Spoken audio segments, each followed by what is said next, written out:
15 August 1947 ला ज्यावेळेस सत्तेचं हस्तांतरण झालं, अण्णाभाऊ साठे इकडे मोर्चा काढतोय, देश की आजादी छोटी है, इस देश की जनता भूखी है। हे केवळ गोरे गेले न काळे आले एवढंच काय, ते गोरे गेले, सत्तेचं केवळ हस्तांतरण झालं।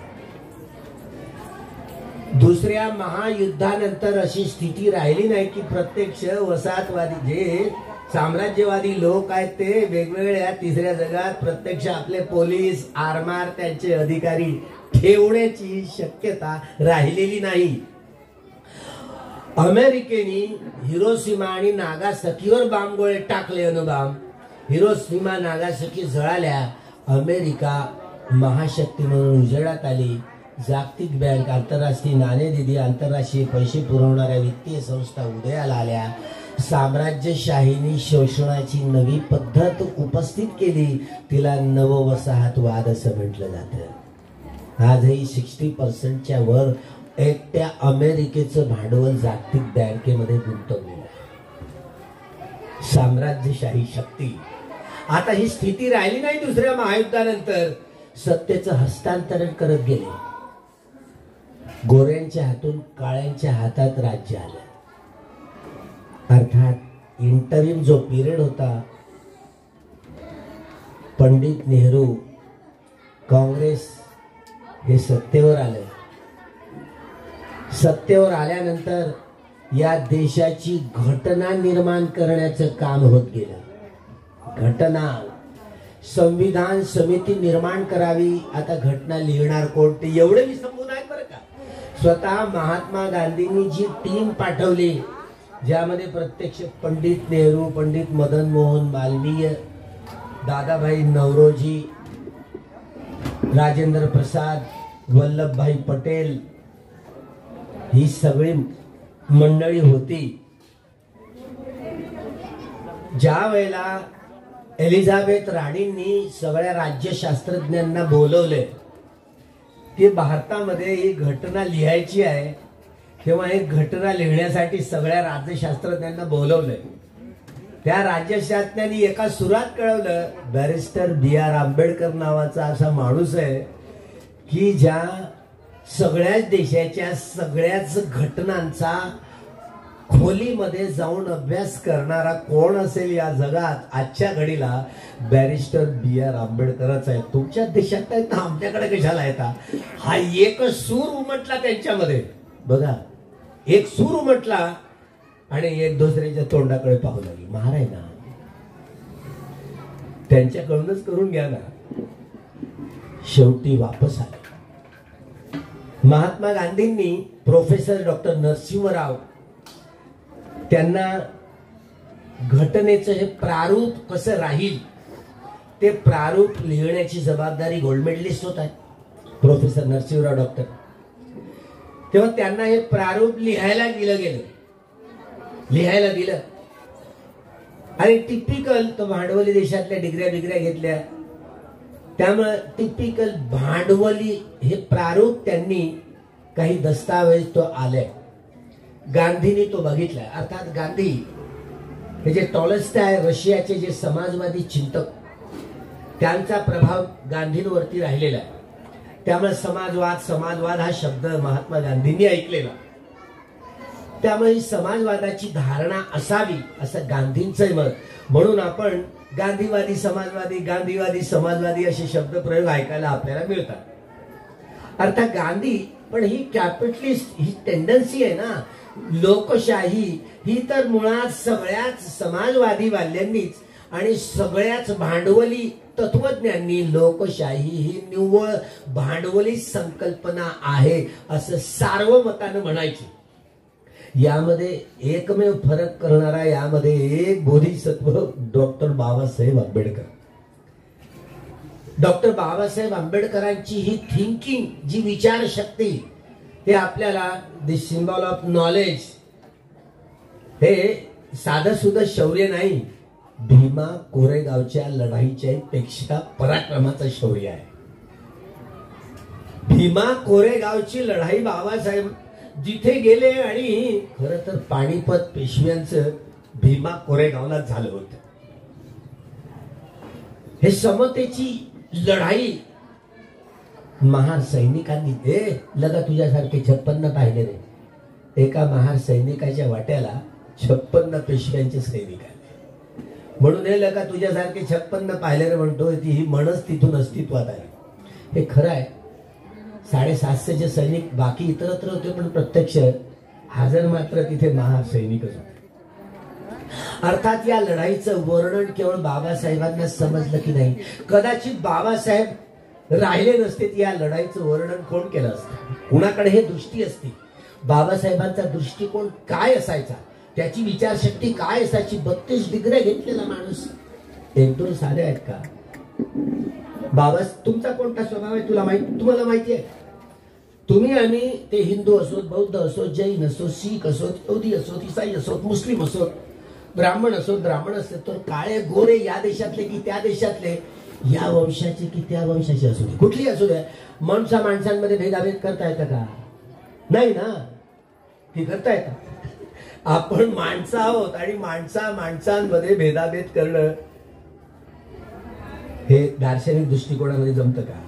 नाही जमत ना. सैद्धांतिक पातळीवर तरी जमतं का? व्यावहारिक पातळीवर तरी जमतं का? नाही ना. आपण भेदाभेद करणारा दृष्टिकोन हा विषमतेचा दृष्टिकोन म्हणतो. काय माणसांमध्ये भेदाभेद करा, या देशाचा की त्या देशाचा, कुठलाही असू दे, पण माणसं आहेत ना. ज्या अर्थी माणूस आहे तर माणसाला माणसासारखी वागणूक द्यावी लागेल. माणसाने माणसाशी माणसासारखं वागावं लागेल. हे कधी होईल? म्हणणं किती सोपं आहे.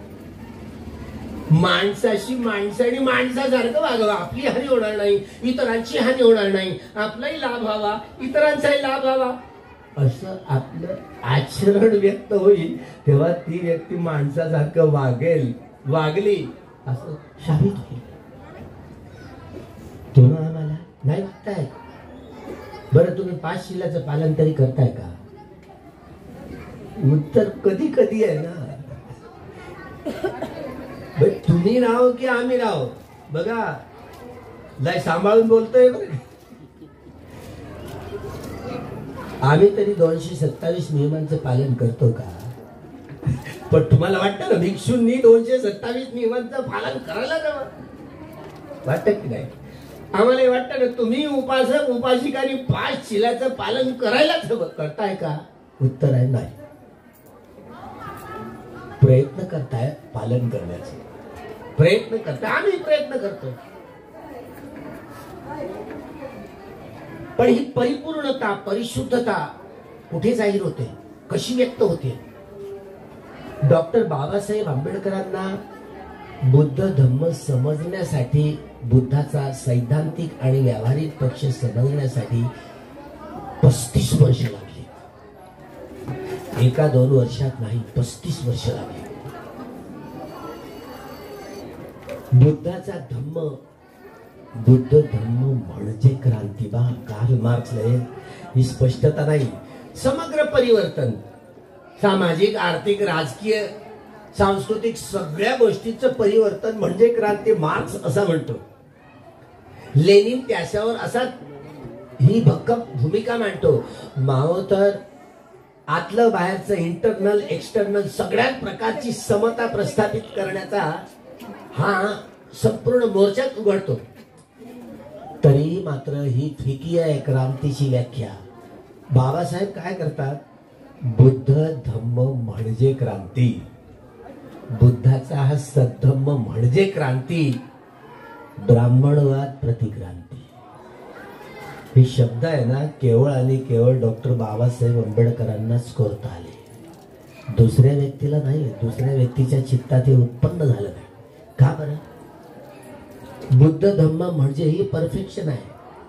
बुद्ध धम्माने हे 84,000 धम्मस्कंद आहेत ना, हे बोधी मिथ्या नाही, ती सम्यक आहे. म्हणून संबोधी ज्ञान.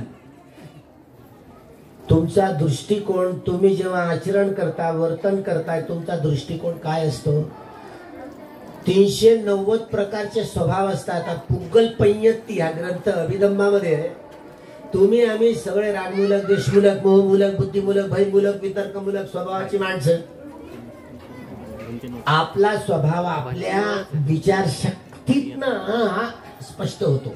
तुम्ही कोणत्या स्वभाव. तुम्ही दोन व्यक्ती एक तरी आहात का? तुम्ही घरात नवरा बायको तरी एक आहात का? नाही. आता काय सोड चिठ्ठी करायची का? हसायला. प्रमोद महाजन आमचा मित्र आहे, संरक्षण मंत्री ना देशाचा. बाळासाहेब आंबेडकर त्यांच्या पत्नीचा नातेवाईकच ऐक ना. प्रमोद महाजन नातेवाईक ऐक नाही. त्याच्याच भावाने त्याला गोळ्या घातल्या, मारले ना. कुठे गेली रक्ताची नाती होती. एका काळजाची दोन देठं असली तरी दोन व्यक्ती एक नाही. नवरा बायको सा, भाऊ भाऊ, बहिणी बहिणी, बापलेत मायलेत, कोणीच एक नाही. दोन व्यक्ती वेगळ्या वेगळ्या स्वभावाचे असतात. आणि आपण तर सारं जग जोडायला चाललो. सगळ्यात मोठी कठीण जबाबदारी तुमच्या आमच्यावर बाबासाहेब सोपवून गेले. ही साधी सुधी जबाबदारी नाही आहे. सगळ्यात मोठं कठीण काम सारं जग जोडणं. कसं जोडणार आहात तुम्ही? घराघरात, वस्ती वस्तीत, गावागावात, नगरात, जिल्ह्यात, राज्यात, देशात, साऱ्या जगात भांडण आहे. युद्धच युद्ध आहे. युद्धाने मनुष्य समाजाची आम्हाला लाभ झालेला आहे का? हानीच झाली, ग्लानी झाली, अधपतनच झालेलं आहे. युद्धाने मनुष्य समाजाची हानीच झालेली आहे, ग्लानी झालेली आहे, अधपतनच झालेलं आहे. लाभ नाही. मनुष्य समाजाचा हा लाभ तेव्हाच होऊ शकतो हे बोधी ज्ञान धारण करून व्यक्ती आर्य सत्याचा साक्षात्कार ज्या व्यक्तींनी केलेला असेल त्याचा आमूळ स्वभावच बदललेला आहे. ज्या व्यक्तींनी आर्य सत्याचा साक्षात्कार केलेला आहे, आर्य सच्चानदर्शनं, ती व्यक्ती नेहमीच वीतरागी, वीतद्वेषी, वीतमोही होऊन काया वाचा मनाने कर्म करेल. शुद्धी, परिशुद्धी, विशुद्धी ही स्थित प्रज्ञता त्या व्यक्तीच्या आचरणात उतरते. आपली हानी होईल, इतरांची हानी होईल असं कर्म करूच शकत नाही. पाप कर्म त्या व्यक्तीला शिवूच शकत नाही. अठ्ठपुरी सपुगला संघ गोड श्रोतापन्न सकटागामी अनागामी अरत मार्गस्थ आणि फलस्थ हे आर्य पुद्गल म्हणतात. आणि आर्य हा शब्द ऐकला रे ऐकला तर आपल्या तळपायाच्या आगीकडे मस्तकात जाते. याला हे आर्य आहेत ना, हे तिकडलं खैबर खिंडीतनं आले, युरेशियातनं, हे विदेशी आहेत. आपल्यावर आले, आक्रमण केलं, आम्हाला हरवलं, आमच्या गच्चीवर येऊन राज्य करत आहेत. आर्य त्यांना हाकलून टाका. येतं की नाही देशाची भावना? बरं झालं बाबासाहेबांनी नातं जोडून टाकलं जावई सासऱ्याचं. बरं तरी झालं. पण मला असं वाटत होतं बाबासाहेबांनी सगळं काय जीवनात खूप चांगलं केलं. आतल्या आत शिजत होतं ना मनात. पण हे बाबासाहेबांनी माई साहेबांशी हे संत आहे ना तिच्याशी बामणेंशी लग्न करून फसले असं मनामनात मलाही वाटते, तुम्हालाही तसंच वाटते. पण तुम्ही काही बोलून दाखवत नाही.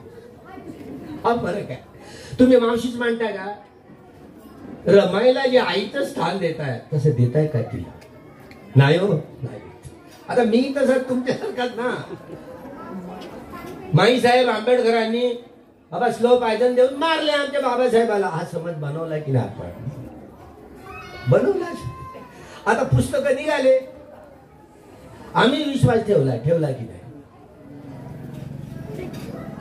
पण बाबासाहेब जे निर्णय घेत होते ते चुकीचा घेतो असं तुम्हाला वाटतं? पुन्हा विचार करा. चढाव उतार जीवनात येतात. जगामध्ये पहिल्यांदा भारतामध्ये आंतरजातीय विवाह बाबासाहेबांचा झाला 15 एप्रिल 1948 ला. किती लोक होते? 22 वर्षाचा फरक होता ना. बुद्ध आणि त्यांचा धम्म ग्रंथ लिहायला 5 वर्ष लागली. 5 वर्ष लागली. बाबासाहेबांनी शारीरिक सुखासाठी पत्नी नव्हती केली. हा ग्रंथ लिहून व्हायला हवा. हे एवढा त्रिपिटक कोण वाचेल, कोण चाळेल? हा त्रिपिटकाचा सार बुद्ध आणि धम्म या ग्रंथामध्ये ओतण्याचा प्रयत्न डॉक्टर बाबासाहेब आंबेडकरांनी 56 ग्रंथ त्यांच्या आयुष्यात त्यांनी प्रस्तावले. तुम्ही वाचले काय 56 ग्रंथ? वाचा. म्हणजे बाबासाहेबांचा हा स्वभाव माहिती होईल. कमांडिंग रोल असायचा बाबासाहेब, प्रभुत्वकारी स्वभाव, कुठलाही विषय असू द्या. या 32 दिगड्या साधी सुधी गोष्ट नाही आहे.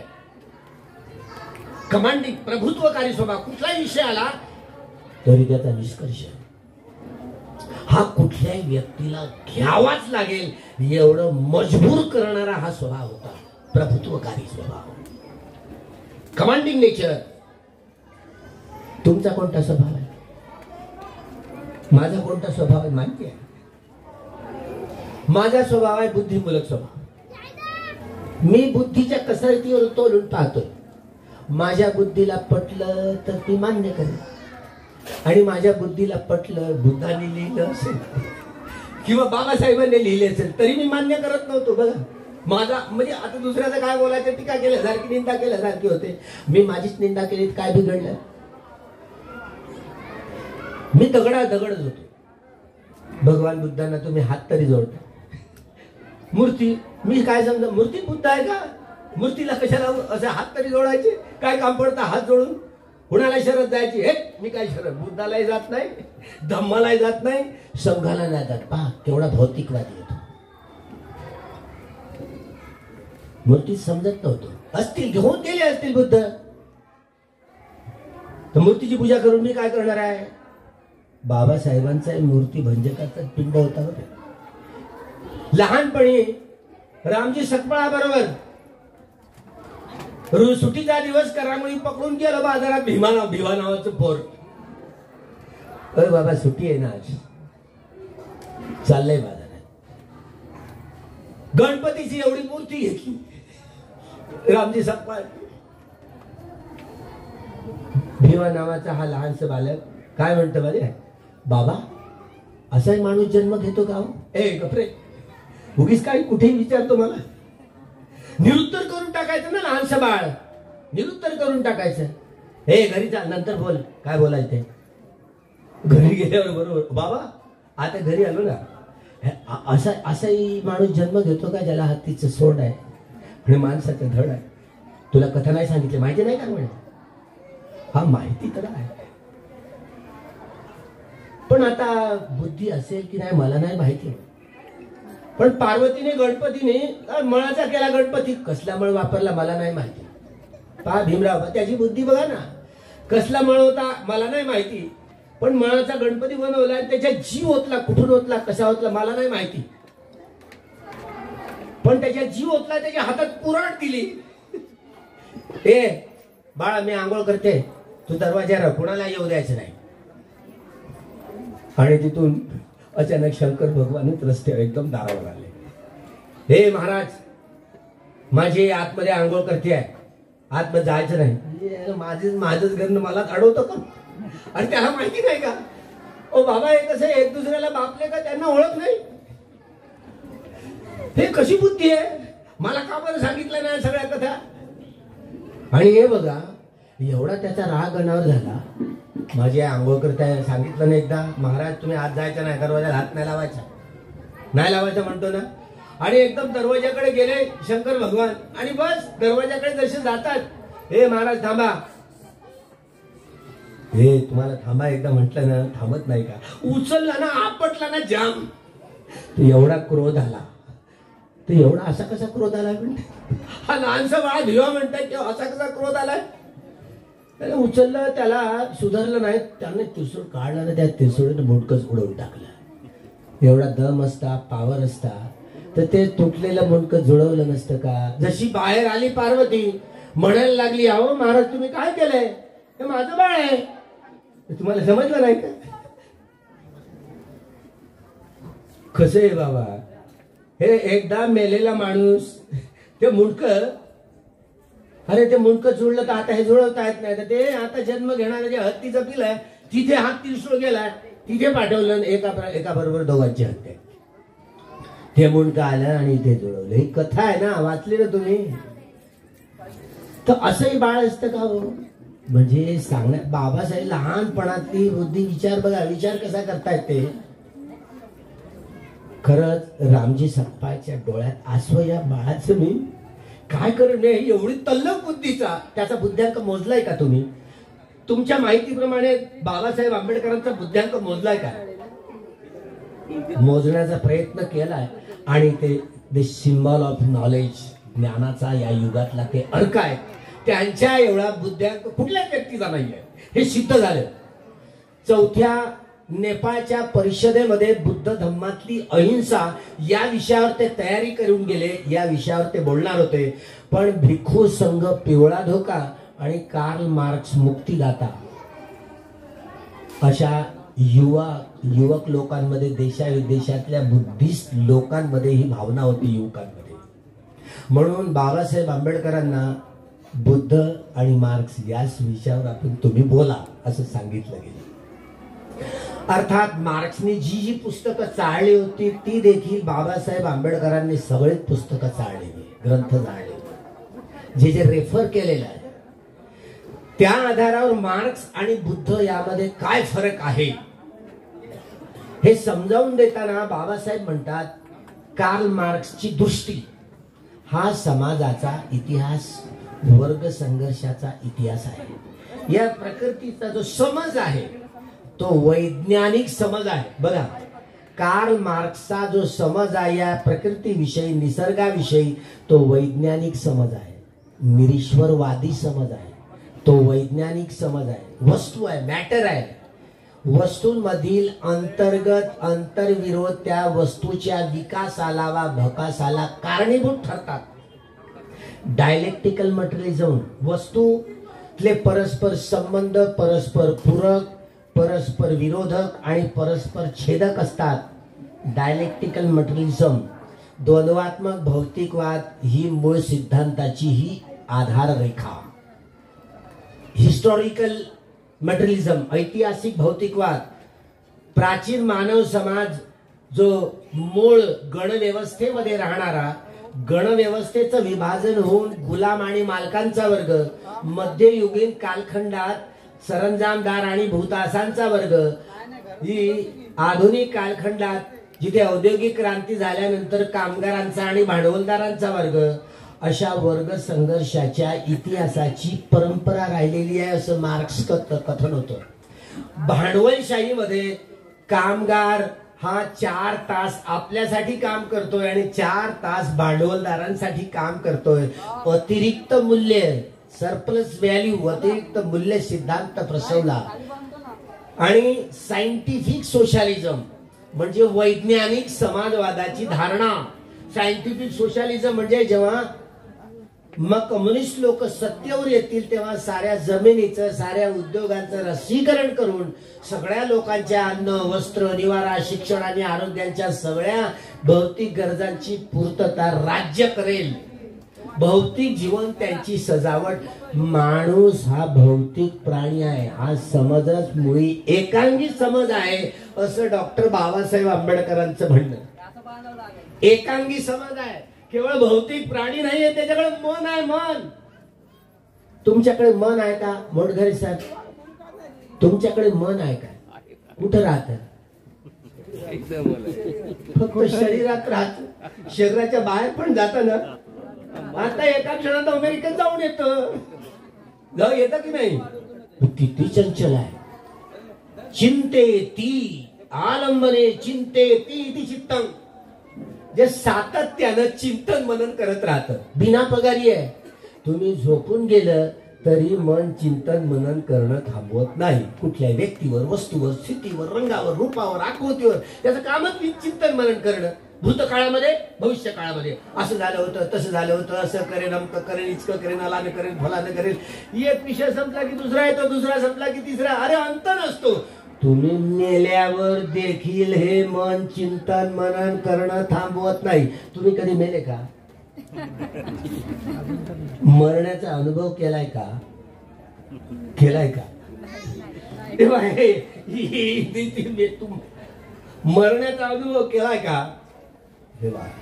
पहा, संबोधी ज्ञानाची दृष्टी आणि सायंटिफिक दृष्टी यातला फरक समजावून सांगण्याचा प्रयत्न करतो. तुम्ही जसा तुमच्या, मी बुद्धिजीवी माणूस, बुद्धिवादी स्वभावाचा व्यक्ती, मी माझ्या तर्काला पटत असेल तर मी मान्य करतोय. पूजा बिजा करणं माझ्या स्वभावाचं हे लक्षणच नव्हतं. बघा, बुद्धिवादी कशाला पूजा करायची, काय काम पडतं? म्हणजे टिपिकल भौतिकवादी दृष्टिकोन. ज्याला मी सायंटिफिक दृष्टिकोन म्हणतो. आणि हा भौतिकवादी दृष्टिकोन हा उच्छेदवादी दृष्टिकोनच असतो, लक्षात घ्या. बुद्ध आणि त्यांचा धम्म या ग्रंथामध्ये डॉक्टर बाबासाहेब आंबेडकरांनी सिद्धार्थ गौतमाच्या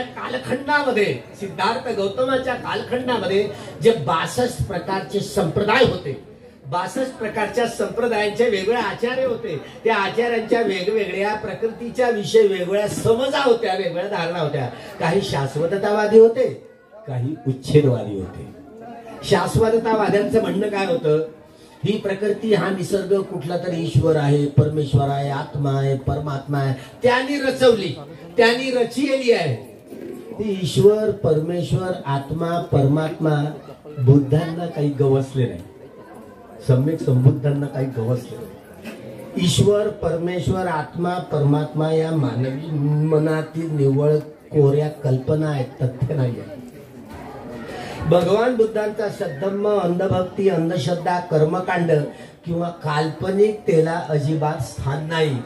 कल्पनेचा आधार घेतलाच नाही. तथा तुम्ही वैज्ञानिक जरी असाल ना, तरी तुम्ही वैज्ञानिक कुठला ना कुठला सिद्धांत सिद्ध करताना काही कल्पना तरी करताय. तथागतांनी कल्पनांना, तथागतांनी या बोधी ज्ञानात अजिबात स्थान दिलेलंच नाही. तथता के सहारे चलने वाले तथागत हुआ करते. त्यांनी सुरुवातीपासून अंतापर्यंत तथ्याचा आधार घेतला. हा जन्मापासून मरेपर्यंत तुमच्या आमच्याकडे श्वास आहे की नाही? शेवटचा श्वास गेला की मृत्यू. जोपर्यंत श्वास आहे जीवनधारा सुरू. शेवटचा श्वास संपला त्याला मृत्यू म्हणतो. श्वास सुरू आहे तोपर्यंत जीवन काळ सुरू आहे. श्वास संपला तर मृत्यू सुरू आहे. मृत्यू संपला, आता मृत्यू झाला की नाही. म्हणजे जीवन, श्वास असण्या, हे श्वास असणं हा जीवन काळ आहे. पहिला श्वास पाहणं, तुम्हाला कळलाय का? पहिला श्वास आपल्याला कळला, सम्यक संबुद्धाला कळला. ज्ञानाचा आविष्कार करणं म्हणजे वैज्ञानिक दृष्टी ठेवून आविष्कार करणं नव्हे. पुन्हा एकदा ऐकून घ्या, नीट ऐकून घ्या. भगवान बुद्धांची दृष्टी ही सायंटिफिक होती असं म्हणणंच मिथ्या दृष्टी आहे. ही मिथ्या धारणा आहे. म्हणून संबोधी ज्ञानाची दृष्टी काय होती, ते विचार कसा करत असत, ती विचार करण्याची त्यांची प्रक्रिया कशी होती. हे बोधी कशाचा बोध केलाय?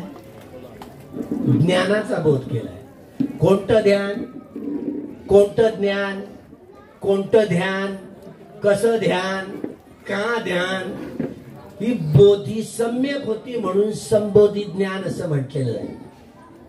ही संबोधी ज्ञानाची दृष्टी कशी असते, तिचा उपयोग व्यवहारामध्ये कसा करावा लागतो. आपण वरवर पाहता आपणही स्वतः विचार करतोय. आपल्या स्वभावानुसार आपला दृष्टिकोन आपल्या व्यवहारात स्पष्ट होतो. रागमूलक असेल तर रागमूलक, राग म्हणजे आसक्ती, टू अटॅचमेंट. हे शरीर माझं, माझं, मी, मी. अरे तुमचं शरीर तुमचं नाही आहे, तुमचं मन तुमचं नाही आहे, आणि कशाला मी, मी, माझं, माझं सारं डोईवर रोज म्हणताय. तरी मी आपल्या अंगात येतोच की नाही? सगळ्यांच्या, तुमच्या, आमच्या ना. माझ्या इथं अंगात येतो, अजूनही येत नाही असं नाही आहे. पहा ना, शेंडीवाला म्हणणं पहा ना, अजूनही माझ्या चित्तातला हा शब्द संपलाय काय? पहा ना किती द्वेषमूलक शब्द आहे. शेंडी, अरे वाढवली असेल त्याने शेंडी, पण शेंडी पहा ना. जानवर, बरं किती द्वेष भरलेला आहे माझ्या चित्तात, सांगा ना. बाबासाहेबांनी हे सगळं तोलामोलानं निश्चित केलं नसेल का? एकीकडे सारस्वत ब्राह्मणाची पोर, सगळ्यात उंच टावर असलेला ब्राह्मण, आणि हा महार समाजातला. पण डिग्रीच्या तुलनेत जगामध्ये एवढा विद्वान तरी आहे का या कालखंडात? एवढा विद्वान आहे काय? नाही. आकाशाला भरारी मारणारी एवढी विद्वत्ता असलेला. हा न जच्चो होती ब्राह्मण, जन्मानं कुणी ब्राह्मण होत नाही. कम्मुनो होती ब्राह्मण. ब्राह्मण हा शब्द देखील चोरचार करून टाकलाय बरं शेंडीवाल्यांनी. ब्राह्मण कुणाला म्हटलं जातं? आपण धम्मपद वारंवार वाचा, कारण बाबासाहेबांनी धम्मपद वाचलं त्या धम्मपदामध्ये ज्या ज्ञानाच्या गोष्टी आहेत ना, त्या धम्मपदातल्या ज्ञानाच्या गोष्टी भगवद्गीतेमध्ये सारा सार उतरलाय. त्यामुळे बाबासाहेब या निष्कर्षावर पोहोचले की भगवद्गीता दुसरं तिसरं काही नसून धम्मपदाची नकल आहे. हे बाबासाहेबांना समजलं, दुसऱ्या कोणत्या व्यक्तीला समजलं का? सांग का बरं समजलं नाही? आपण वाचलं नाही का? आपला तर्क तिथपर्यंत चालला नाही काय? नाही चालला. हे बोधिसत्वाचं महाकुशल चित्त असतं. कामावचर चित्त 54, रूपावचर चित्त 15, अरूपावचर चित्त 12, लोकोत्तर चित्त 8, 89 प्रकारचे चित्त असतात. तुम्हाला यातली काही नाही, भानगड नाही आहे माहिती. केवळ कुशल अकुशल एवढंच माहिती आहे, चांगलं वाईट एवढंच माहिती आहे. हे कोणतं चित्त कसं काम करतं, कसं कार्यरत होतं हे नाही माहिती आपल्याला. जोपर्यंत या सायकोलॉजीचा, बाबासाहेब सायकोलॉजीमध्ये डॉक्टरेट होते. 32 डिग्र्यांपैकी ही एक डॉक्टरेटची डिग्री त्यांच्याकडे होती. 395 कलमांमध्ये बाबासाहेबांनी या देशाचं संविधान का लिहिलं पहा. तुम्ही मिनिट्स बुक मध्ये जा तेव्हा तुम्हाला कळेल. आम्ही माणसं 390 प्रकारच्या स्वभावाची माणसं आहोत. रागमूलक, द्वेषमूलक, मोहमूलक, बुद्धिमूलक, भयमूलक, वितर्कमूलक, इंडी मिळाल्या 390 प्रकारचे. कुठल्याही संप्रदायाचे, हिंदू असो, बौद्ध असो, जैन असो, शीख असो, यहुदी असो, इसाई असो, मुस्लिम, ब्राह्मण तर या देशाचे की त्या देशाचे, कुठल्याही वर्णाचे, कुठल्याही वंशाचे असू द्या, आपण आपल्या स्वभावानुसार आपण वर्तन करत असतो. काया वाचा मनाने कर्म करत असतो.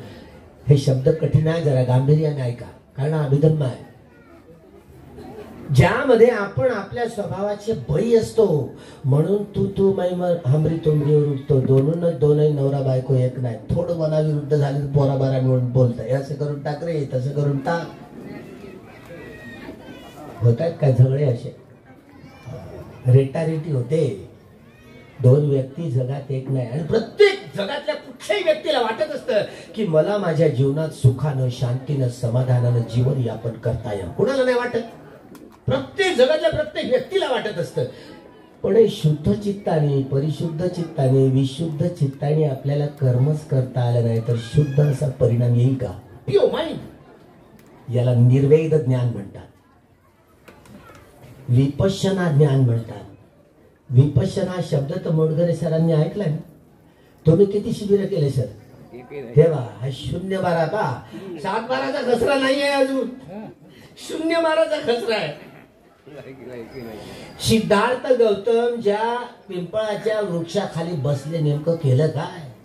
त्यांनी बोधी प्राप्त कशी केली? दोनच गोष्टी शिकवत राहिल्या ते. कोणत्या? या दुःखाची उत्पत्ती होते कशी आणि दुःखाचा नायनाट होतो कसा. बुद्ध आणि त्यांचा धम्म हा ग्रंथ लिहून पूर्ण झाला. प्रस्तावना लिहायची बाकी होती. 5 डिसेंबरला SM जोशांना पुण्यातल्या आणि औरंगाबादेतल्या प्रके अत्र्यांना दोघांना पत्र पाठवली. ती पत्र पाठवली, दोघांना लिहिली. 30 September 1956 republic schedule caste federation विसर्जित करून रिपब्लिकन पार्टी ऑफ इंडिया या पार्टीची घोषणा केली.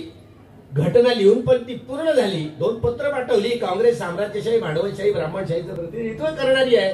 स्टेट सोशलिझम, राज्य समाजवादाची ही रिपब्लिकन पार्टीची धारणा ते राबवू शकणार नाही. त्यांना मर्यादा आहेत. तुम्ही या रिपब्लिकन पार्टीमध्ये येऊन काम करा आवाहन करता. दोन्ही ब्राह्मण आहेत. प्रके अत्रे असोत, जीवनभर भांडत राहिला प्रके अत्रे. पण शेवटी बाबा मी जर दलित असतो तर मी तसंच केलं असं बाबासाहेबांचं हमखास समर्थन केलं. बाबासाहेबांच्या लग्नाचंही समर्थन केलं नव्हतं. पण तुम्ही आम्ही कुठे समर्थन करतो? बाबासाहेब मलाच वाटत, दुसऱ्या तुम्हाला काय टोचून बोलू आता? मलाच वाटत होतं ना सगळं काही खूप चांगलं काम केलं. पण बाबासाहेबांनी एक चूक केली. कोणती? बामणींना बायको करून बसले. पण माझी मी चूक भिक्षू झाल्यावर मला असंच वाटत होतं. भिक्षू झाल्यावर जेव्हा तर्क वितर्क करून नाही सांभाळलं, शेवटी बोधिसत्व हा खंड चाळलाय त्रिपिटकामधला. त्यामुळे बोधिसत्वाची हत्या होत नाही असं बुद्धाचं वचन आहे.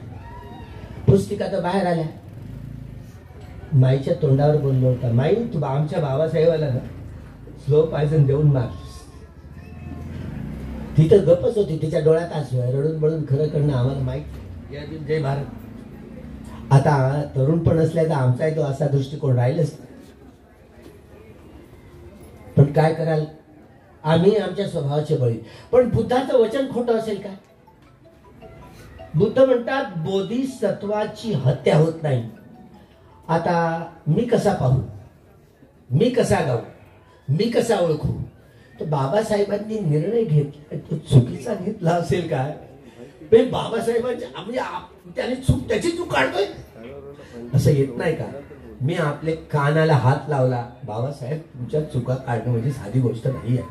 मी बुद्धाला शरण जाईल, धम्माला शरण जाईल, पण संघाला शरण जाईल. केवढी मोठा हा वार अजूनही आम्हाला उत्तर देणं कठीण झालंय. मी बुद्धाला शरण जाईल, धम्माला शरण जाईल, पण संघाला शरण जाणार नाही. 4 वाजता 13 ऑक्टोबरला श्याम हॉटेलमध्ये चहा, काळा चहा बोलावलं गुरु चंद्रमणींना आणि भिक्षू संघाच्या पुढे बोलले, मी बुद्धाला शरण जाईल, धम्माला शरण जाईल, पण संघाला शरण जाणार नाही. संघ इज टोटली करप्टेड. बाबासाहेबांची धारणा वा, मी कुठल्या संघाला शरण जाऊ? अर्थात ते उत्तर देऊ शकत होते, देऊ शकत. गोड बोले जी ज्या गुरु चंद्रमणींकडे गेले, भक्तेजी या संघाला मग, पण त्या आर्य संघाला तर शरण सुपटी पन्नो, उजीपटी पन्नो, न्यायपटी पन्नो, सामीची पटी पन्नो, यंग इदन चत्तारी, पुरीची वाणी, वट्टभुज गुगला, एस भगवतो सावक सुंगावणी, पावणी, दक्षिणी, अंजली, कर्मी, अनुत्तरंग, पुण्यं खेतं लोकसहित या संघाला तसं. अरे मला उत्तर देता येत होती, पण बाबासाहेबांना उत्तर देणं हे लई कठीण काम आहे. त्यांना माहित नाही असं नाही का? पण खरं आहे ना, 68 वर्ष झाली तरी या प्रश्नाची उत्तर देण्यासाठी, आमच्या कथन करण्यासाठी आम्हाला किती जड जातं. कुठे संघ? आम्ही चिवरधारी भिक्षू आहोत. एक व्यक्ती, ज्या व्यक्तींनी, ते गृहस्थ असू दे की गृहत्यागी असू दे, ज्या व्यक्तींनी आर्य सत्याचा साक्षात्कार केलेला आहे, संघाचे गुण, बुद्धाच्या 9 गुणांमध्ये धम्माचा साठा भरलेला आहे. धम्माच्या 6 गुणांमध्ये धम्मच भरलेला आहे, धम्माचा साठा भरलेला आहे. संघाच्या 9 गुणांमध्ये धम्माचा साठा भरलेला आहे. हे बुद्ध धम्म संघाचे 24 गुण धम्माचेच गुण आहेत. यो मग पස්සती सो धम्मं पස්සती, यो धम्मं पස්සती सो मग पස්සती. जो धम्माला पाहतोय तो मला पाहतोय, जो मला पाहतोय तो धम्माला पाहतोय. हे गणित लवकर नाही सोडवता येत तुम्हाला. तुम्हाला तर सोडवता येईल का? नाही सोडवता येत, मला माहिती आहे. तेवढी बुद्धी नाही चालत. ज्यांनी आर्य सत्याचा साक्षात्कार केलेला आहे त्याच्या मनाचा स्वभाव बदललेला आहे. ती व्यक्ती नेहमी भीत, रागी, भीत, द्वेषी, भीत, बोलून कायवाच्या मनाने कर्म करेल. याला म्हणतात रिव्होल्युशन. म्हणून बुद्ध धम्म म्हणजे क्रांती हे शब्द केवळ बाबासाहेबांनाच कोरता आले. दुसऱ्या व्यक्तीच्या चित्तात हे शब्द नाही उमटले. हे महाकुशल चित्त आहे बाबासाहेब आंबेडकरांचं, बोधिसत्वाचं. हे कुणाला समजलं? मला समजलं तर मी व्यक्त करतोय. मेलं तर गेलं असं म्हणतात तुम्ही. आपण वैज्ञानिक युगात वावरतोय. एनर्जी कधी खतम होते का? मेल्यानंतर आपल्याला जाळलं जातं किंवा गाळलं जातं, दफन केलं जातं. हे शरीर ज्या अग्निवायू, जल आणि पृथ्वी धातूंनी बनलेलं आहे. जाळल्यानंतर, गाळल्यानंतर, दफन केल्यानंतर ह्या अग्निवायू, जल आणि पृथ्वी धातू आपल्या आपल्या धातूंमध्ये त्यांचं विलीनीकरण नष्ट होतात का? नष्ट नाही होत. मग आता प्रश्न आला की पुनर्जन्म आहे काय? आली आवाज. मोडगरे सर नाही म्हणतात, पुनर्जन्म नाही म्हणतात. आता काय म्हणतात? घटकांचा आहे. पहा आता, पाहू आता उत्तर, पाहू आता. घटकांना काही अक्कल आहे का? आहे एनर्जी, E=mc². समजलं? ही ऊर्जा बदलते, रूप बदलते. हे रूप धातू म्हणतो ना आपण, हे रूप या शरीरालाच म्हटलं जातं. हे अग्निवायू, जल आणि पृथ्वी धातूने बनलेलं आहे. कोणी बनवलं तुमचं शरीर? कोणी बनवलंय? त्याला अक्कल आहे का पृथ्वी तेजवाईला? त्याला अक्कल नाही. मनाला आहे अक्कल, मनाला. हे आपल्या, समजा मी मेलो किंवा तुम्ही मेला, तुम्ही मेल्यानंतर, तुम्हाला जाळल्यानंतर, तुम्हाला गाळल्यानंतर हे अग्निवायू, जल आणि पृथ्वी धातू आपापल्या धातूंमध्ये विलीनीकरण होईल. नसतं नाही होणार. आणि पुन्हा नवा जन्म ग्रहण करण्यासाठी या शरीरातल्या निघून गेलेल्या धातू त्या पुन्हा एकत्र येण्याचीच आवश्यकता नाही आहे. घटकांचा जन्म होतो. कोणते घटक? हे चित्त आहे ना, चित्ताला काही जाळलं जात नाही. म्हणून आत्म्याशिवाय पुनर्जन्म शक्य आहे असं बाबाशिवाय. आत्म्याशिवाय ईश्वर, परमेश्वर, आत्मा, परमात्मा याची गरजच नाही ना. ह्या केवळ मानवी मनातल्या खोऱ्या कल्पना आहेत, तथ्य नाहीये. मनाला नाही जाळलं जात ना. पुनर्भव आहे.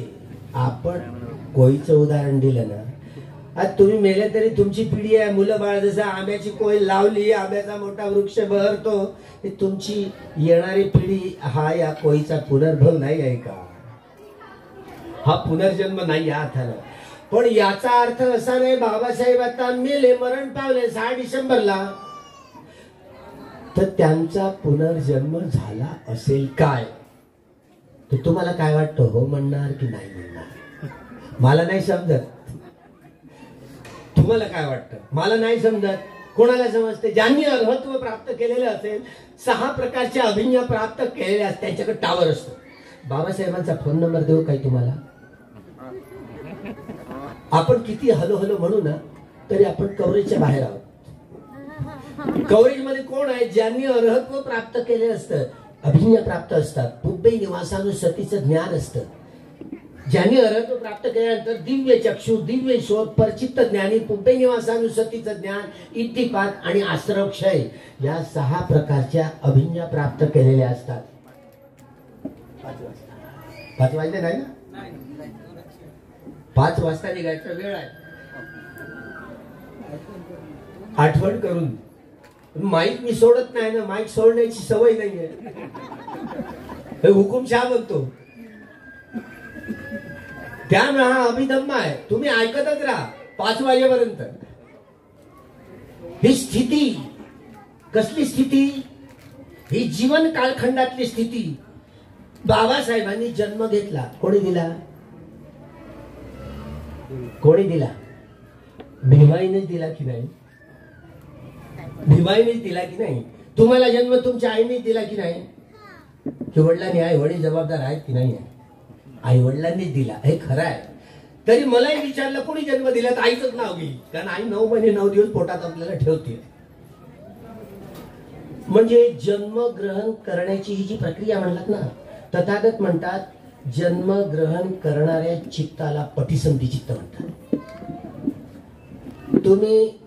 तुम्हाला जेव्हा मृत्यू येईल किंवा मला मृत्यू येईल, किती वेगात मृत्यू आला बघा, किती वेगात मृत्यू आला तरी मृत्यूसाठी 15 प्रकारचे चित्त उत्पन्न होऊन नष्ट होतात. पहा, भगवान बुद्धांनी, तुमच्या वैज्ञानिकांना अजूनही उत्तर नाही माहिती बरं का. जे मी हे सांगून राहिलो ते बुद्धाचं सांगून राहिलो. मी तेवढं काही हुशार नाहीये, तेवढी बुद्धी आपल्याकडे नाहीये. बुद्धाचं जे वाचन मनन चिंतन पिपीट घातलं, हे चित्त किती वेगात हार्ट अटॅक आला ना, किती वेगात मरतं माणूस. पाहता पाहता अरे आताच तर आताच गेले. हार्ट अटॅक जरी आला तरी मरणांतिक वेदना येतात. त्यावेळेला प्रामुख्यानं नरक लोक, प्रेत लोक, असुर लोक किंवा तिर्यक, पशु पक्षी प्राणी, या प्राण्यांमध्ये जन्म देणाऱ्या संवेदनांचाच अग्र प्रवाह मरणांतिक वेदना घेऊन येतात. संत कबीर असं उदाहरण देतात, एखाद्या विंचवानी डंक मारला ना, केवढ्या वेदना येतात, तळफळतो आपल्याला. तसं एका वेळेला 100 विंचवानी डंक मारला असं समजायचं, एवढ्या खतरनाक वेदना येतात. तुम्ही विपश्यना केली नाही तर तुम्ही विपश्यना करून टाकायची, म्हणजे तुम्हाला अनुभव येईल शरीर जागरूक पूर्ण त्यागायचं कसं. जागरूक पूर्ण. कारण बाबासाहेबांचं बोधिसत्वाचं चित्त होतं. अनेक जन्मात त्यांनी हा आनापानचा अभ्यास केलेला होता. बाबासाहेबांनी बुद्ध आणि त्यांचा धम्म या ग्रंथामध्ये ते चॅप्टर आहे ना, त्यात जस्ट लाईक प्राणायाम असं लिहिलेलं आहे. ती जोड प्रमुख कॉफी जी होती ती नानकचंद रत्तूंनी जी त्यांच्या डायरीत मी पाहिली ती पाठवलेली, पण यांना शासर रेगेंना, घनश्याम तळवटकरांना, तांब्यांना किंवा मबी चिटणीसांच्या हातात सापडली नाही. ती दुरुस्ती करण्याची वेळ तिथे लिहिली आहे, पारमितांचा कागद.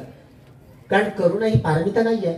पण बुद्ध आणि त्यांचा धम्म या ग्रंथामध्ये करुणापार मी त्यातून वाचली की नाही, पण करुणापार काय बाबासाहेबांनी चुकीची लिहिलं असं होतं, पण ती जोड ती चुकी कोणाची आहे, तर ती नानाचंद दत्तोची. ती पाठवली नाही ती जोड आणि ती यांच्यापर्यंत पोहोचली नाही, तसंच छापलं गेलं.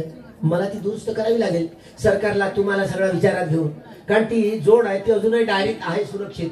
ती ज्या त्यांची नानाचंद दत्तोची मुलगी आहे तिच्याकडे ती डायरी आहे. त्यामुळे हा आधार पुरावा देऊन आपल्याला सिद्धता करावी लागेल की नाही. काही ज्या त्रुटी राहिलेल्या त्या अर्थात करुणाही पारमितच नाही, पण ते लिहिली गेली. बाबासाहेबांनी चुकीच लिहिलं असं तुम्ही म्हणाल, येणारी पिढी म्हणे. बाबासाहेबांनी काय लिहिलं नाही, सिद्धार्थ गौतमाला बोधिसत्वाला बुद्धत्व प्राप्त झालं. हा, बुद्धत्व प्राप्त झाल्यानंतर मग असं चिंतन, एवढा मोठा कठीण धम्म कोण समजेल. हे तिरंग्यावर हा चौथा रंग, हे धम्मचक्र बाबासाहेबांनी कोरलं. हे तू बच्चो, आरंभण बच्चो, अधिपती बच्चो, अनंतर बच्चो, समांतर बच्चो, हे पठ्ठाणाच्या कडे आहे. पटीचे समुत्पाद भगवान बुद्ध ज्या ज्या ठिकाणी जात समजावून सांगत, या 24 कारणांच्या आधारावर पटीचे समुत्पाद ते समजावून सांगत. त्यामुळे या देशातल्या नागरिकांना कधी नाही कधी या धम्मचक्राची जाणीव होईल, म्हणून हे धम्मचक्र तिरंग्यावर चौथा रंग डॉक्टर बाबासाहेब आंबेडकरांनी कोरला. तुमची संसद लंगडी, आंधळी, बहिरी, तिला मारलाय लखवा, ती झाली मुखी. काँग्रेसवाल्यांनी 25वा स्वातंत्र्य दिवस रौप्य महोत्सव केला स्वातंत्र्याचा. 50 वर्ष झाल्यानंतर सुवर्ण महोत्सव साजरा केलाय. आणि आता शेंडीवाल्या जाधव्यावाल्या सरकारने 75 उलटली, अमृत महोत्सव साजरा करतायत. कसा केलाय माहिती आहे? त्या मणिपूरच्या आमच्या माता भगिनींना नागडं करून दिंड काढून. लाजा वाटत नाही तुमच्या देशातल्या नागरिकांना? कुठे जिवंत आहेत की नाही, हा देशच जिवंत आहे की नाही असं वाटायला लागतं. मनुस्मृतीच्या कायद्याने शेंडीवाल्या सरकारने त्या माता भगिनींची नागडं करून रस्त्यावरती दिंड काढली. कुठे राहत आहोत? एक अब्र बोलत नाही राष्ट्रपती या देशाची, सरकार बोलत नाही, विरोधी लोक बोलत आहेत. न्याय, स्वातंत्र्य, समता आणि बंधुभाव ही मूलभूत तत्व आहेत बुद्धिझमची. जी बुद्धिझमची तत्व केवळ डॉक्टर बाबासाहेब आंबेडकरांच्या घटनेत ओतप्रोत पायाभरणी आहे ना, ती प्रियंबल मध्ये कोरता आली. हे न्याय, स्वातंत्र्य, समता आणि बंधुभाव. न्यायपटीपन्नो भगवतो सावक संघ असं म्हणतात. न्यायपटीपन्नो, न्याय म्हणजे काय? न्याय म्हणजे काय तुम्हाला कळलं? न्यायालय म्हणजे जिथून सत्य बाहेर येईल की नाही, सत्यापर्यंत जाऊन कोर्ट पोहोचेल. सत्याचं संशोधन भगवंतांनी दुसरं तिसरं काय केलं? हे संबोधित ज्ञान म्हणे, हे संबोधित ज्ञान म्हणे या सगळ्या प्रकृतीचं आतलं बाहेरचं, सजीवांचं निर्जीवांचं, अनेक या हजारो आकाशगंगांचं, लाखो सूर्यमालांचं, या पहाडांचं, पर्वतांचं, नद्या, नाल्या, डोंगर, समुद्र, सजीव निर्जीवांचं, मनुष्य तर प्राण्या, आतलं बाहेरचं सगळं रहस्य संबोधित ज्ञानाच्या आधारावर संशोधन करून काढले, सत्यापर्यंत पोचले. आर्य सत्यानदर्शनं, आर्य सत्याचा साक्षात्कार करून ते पोचले. कसा आर्य सत्याचा साक्षात्कार करायचा? भगवान बुद्धांचा पहिला उपदेश ना, सारनाथला पहिला उपदेश काय म्हणतात? पुब्बे अननुसुत्ते सुधम्मे सुचक्षुमुदपादी. मी कधी असं ऐकलंच नव्हतं. धम्म चक्षु उत्पन्न झाले. हे स्थूल शरीर, हे स्थूल मन याचे तुकडे तुकडे करून पाहणारी प्रक्रिया, याला विपश्यना म्हणतात. हे विपश्यना कम्मठाण आहे. हे चंचल चपळ चित्त याला समोर करण्यासाठी, एकाग्र आणण्यासाठी शमत भावनेचे हे दानशील भावना म्हणजे अभ्यास करणं, शमत भावनेने चित्ताला शांत करण्यासाठी, एकाग्र करण्यासाठी ज्या कम्मठाणाचा अभ्यास केला जातो त्याला आनापानसती आणि इतरत्र 40 प्रकारचे कम्मठाण आहेत. ज्या चंचल चपळ चित्ताला एकाग्र करण्यासाठी खनिक समाधीपासून उपचार समाधी आणि उपचार समाधीपासून अर्पणा समाधीपर्यंत हे संपूर्ण पोहोचण्याची संपूर्ण प्रक्रिया या शमत भावनेच्या कम्मठाणात परिपूर्ण होते. आणि या विपश्यना भावनेच्या, विपश्यना ज्ञानाचे सम्मर्श ज्ञान पहा. मोडकरे सर आता ऐकून घ्या. सम्मर्श ज्ञान, उदयवे ज्ञान, भंग ज्ञान, भय ज्ञान, आदिनव ज्ञान, निबिदा ज्ञान, पटिसंखा ज्ञान, मुंचित काम्यता ज्ञान, संखारोपेखा ज्ञान आणि अनुलोम ज्ञान. एक एक ज्ञानाची कक्षा समजावून देण्यासाठी 1-1 तास लागेल. तुम्ही बसायला आता तुम्हाला पुढलं काहीच नाही कळणार. तुमच्याकडे भलाई PhDच्या डिग्री असतील नाही कळणार. कारण एक धम्मक पटिसंविद्या, अट्टप पटिसंविद्या, निवृत्ती पटिसंविद्या, पटिवाहन पटिसंविद्या या ज्ञानाच्या आधारावर कसोटीवर हे शब्द समजणार नाहीत. विपश्यनेचे 10 ज्ञानाचे टप्पे ओलांडल्यानंतर हे गोत्रभूत चित्त उत्पन्न होते. अनित्याकडून नित्याकडे नेणार, दुःखाकडून सुखाकडे नेणार आणि अनंताकडून अनंताकडे नेणार ही बोधी. तेव्हा हे सार सूक्ष्मदर्शन केलं. या भौतिक जगाचं निरीक्षण करत अनेक वैज्ञानिक उत्पन्न झाले. E=mc². हे एनर्जी आपण पाहिली. अणु हे या भौतिक जगाचं अंतिम सत्य आहे. तुम्ही मानताय? युरेनियम धातूपासून अणुबॉम्ब बनवला. Hiroshima Nagasaki जळाल्या. मी जाऊन आलो. आता वाटत नाही त्या जळाल्या. स्वर्गच वाटतो जपान म्हणजे. पृथ्वीवरचा स्वर्गच वाटतो. वाटतच नाही आता ती जळाली होती म्हणून. अजूनही तुम्ही साऱ्या जगातले लोक, तुम्हीची म्हणून तुम्ही सगळं वैज्ञानिक, अणु हे या भौतिक जगाचं अंतिम सत्य आहे असं मानताय तुम्ही. जाणताय का? 1968 पर्यंत हाच समज होता सगळ्यांचा, सगळ्या देशातल्या लोकांचा. पण 1968 साली अल्बर्ट लुईस हे तत्वज्ञ आले. त्यांनी या अणुची फोड करून टाकली, तुकडे तुकडे करून टाकले. बबल चेंबर नावाचं उपकरण संशोधित केलं. एका सेकंदामध्ये 1 या आकड्यावर 22 शून्य द्यायची. एवढ्या वेगाने ही प्रकृती हा निसर्ग बदलतो, उत्पन्न होऊन नाश पावतो. एका सेकंदात 1 या आकड्यावर 22 शून्य. सोडा गणित सोडवता येतं काय? एवढ्या वेगात ही प्रकृती उत्पन्न होऊन नष्ट होते. ही तरंग. परमाणु हा अणुचा 36वा भाग आहे. अंतिम सत्य होऊ शकेल का? नाही. पण तुम्ही मानताय ना, मी कशाला मानू? बुद्ध काय म्हणतात? संबोधी ज्ञानाच्या दृष्टीवर बुद्ध कोणत्या समजाला गेले बघा. या विपश्यना ज्ञानाच्या आधारावर संबोधी ज्ञानाची दृष्टी ही वैज्ञानिक दृष्टी, लोकीय दृष्टी आहे. संबोधी ज्ञानाची दृष्टी लोकीय ज्ञानापासून लोकोत्तर ज्ञानापर्यंत पोहोचणारी दृष्टी आहे. प्रज्ञा म्हणजे प्रत्यक्ष ज्ञान. पुब्बे अनन सुत्ते सुधम्मे सुचक्कु मुदपादी. ज्ञान चक्षु उत्पन्न झाले. पञ्ञा उदपादी प्रज्ञा चक्षु उत्पन्न झाले. विद्या उत्पन्न झाले म्हणजे आर्य सत्याचा साक्षात्कार करता आला. दिव्य चक्षु उत्पन्न झाले. समंत चक्षु उत्पन्न झाले. बुद्ध चक्षु उत्पन्न झाले. संबोधी ज्ञानाच्या स्वयंप्रयत्नाच्या अनुसंधानानंतर सब्बन्य भूत वर्तमान भविष्यात तीनही कालखंडातली परिपूर्ण जाणकारी त्यांना प्राप्त झाली. म्हणून त्यांना सम्यक संबुद्ध असं म्हटलं जातं. असा एकही विषय नाही की ज्या विषयाची जाणकारी त्यांना नसेल. संपूर्ण ज्ञानी म्हणून सम्यक संबुद्ध. वैज्ञानिक दृष्टी ही लोकीय दृष्टी आहे. हिला मर्यादा आहे. बुद्धीच्या आधारावर वेगवेगळी उपकरणांचा संशोधन करून जे काही निष्कर्ष ते बदलणारे निष्कर्ष असतात. उत्पाद वय धम्मिनो. या लोकीय जगताचा स्वभाव, धर्म, नियम उत्पन्न होऊन नाश पावणार आहे. वैज्ञानिक दृष्टी ही लोकीय दृष्टी आहे. केवळ ऐकीव ज्ञानाच्या आधारावर वा चिंतनमय ज्ञानाच्या आधारावर, बुद्धिविलासाच्या ज्ञानाच्या आधारावर किंवा वैज्ञानिक दृष्टीच्या आधारावर आर्य सत्याचा साक्षात्कार करता येत नाही. पुन्हा नीट ऐका. श्रुतमय ज्ञानाच्या आधारावर, केवळ चिंतनमय ज्ञानाच्या आधारावर, केवळ बुद्धिविलासाच्या ज्ञानाच्या आधारावर, केवळ वैज्ञानिक दृष्टिकोनाच्या आधारावर आर्य सत्याचा साक्षात्कार करता येत नाही. सुरुवातीचं जे पाऊल असतं ना, धर्म धारण करण्याची प्रक्रिया, त्याला सम्मादिट्ठी असं म्हटलं जातं. मिथ्या दृष्टी नाही. योग्य दृष्टी, श्रुतमय दृष्टी, चिंतनमय दृष्टी, वैज्ञानिक दृष्टी या लंगड्या आहेत. हे शब्द ही लंगडे आहेत. मिथ्या दृष्टीत जमा होतात. सायंटिफिक दृष्टिकोन व्यक्त करणारे उच्छेदवादांकडे वळतात. जसं मी वळलो होतो.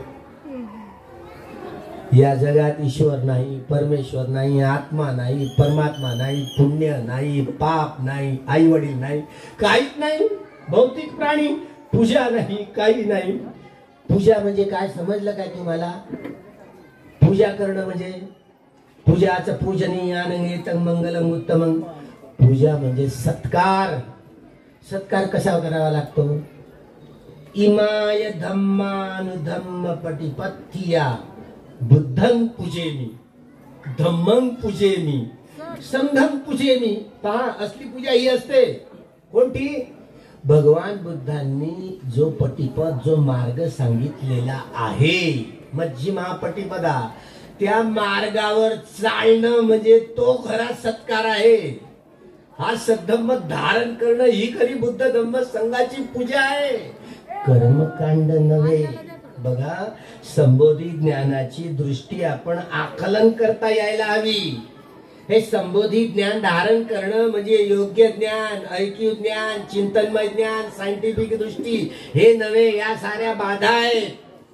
पण एवढं खरं, आपण इतरत्र मान्यता जरी देत नसलो तरी वैज्ञानिक दृष्टीला आपण मानतो, वैज्ञानिक दृष्टीचं आकलन करत पुढे जातो.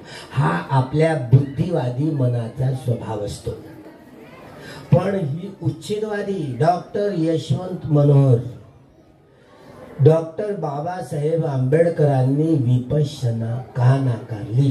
बघा, बुद्ध आणि त्यांचा धम्म या ग्रंथामध्ये विपश्यना, अभिधम्म, ध्यान या गोष्टी आता करून भागणार नाही. बाबासाहेबांनी हे बुद्ध आणि त्यांचा धम्म या ग्रंथामध्ये कोरले. पहा, ही ज्ञान कशी दुधारी तलवार आहे. त्यामुळं डॉक्टर यशवंत मनोहरांसारखी माणसं काय म्हणायला लागली, हे शब्द घेऊन बाबासाहेबांनी विपश्यना, ध्यान समाधी, ध्यान भावना, विपश्यना हे नाकारलेलं आहे बाबासाहेबांनी. पहा, तुम्ही म्हणून पुन्हा एकदा ते वाक्य पुन्हा पुन्हा चाळा, अंतापर्यंत पोहोचू नका. जसे डॉक्टर यशवंत मनोहर पोहोचले, आमचे झगडे झाले.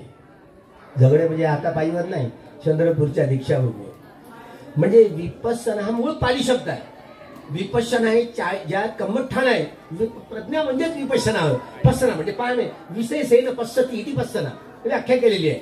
जे विशेष करून पाहणं. विशेष करून पाहणं म्हणजे काय? सभ्य संखारा अनित्याती, सभ्य संखारा दुःखाती, सभ्य धम्मानंताती, यथा पඤ्ඤाय पश्यति अथ निबृंधति दुःखे. हे समग्र विशुद्धी आहे. अनित्य लक्षण, दुःख लक्षण आणि अनंत लक्षण या तीनही लक्षणांनी हे शरीर आणि मन याचे तुकडे तुकडे करून पाहणारी सगळी प्रक्रिया, यालाच विपश्यना म्हणतात. कथमाचं भिक्खवे अनित्य ज्ञान. अनित्य ज्ञान म्हणजे काय आहे? तुम्ही शब्द न भाषणात तुम्ही हे वाचले ना, म्हणून रावसाहेब कसबे यांनी पटीचे समुत्पाद त्याच्यात भरण्याचा प्रयत्न केला आंबेडकरवाद या पुस्तिकेमध्ये. नाही कळला त्यांना. घेऊन या माझ्याकडे, सायंटिस्ट लोकांना घेऊन या. म्हणजे परीक्षा सुरू जाते ना, सार्वजनिक परीक्षा. What is the process of scientific process, scientific process of पटीचे समुत्पाद.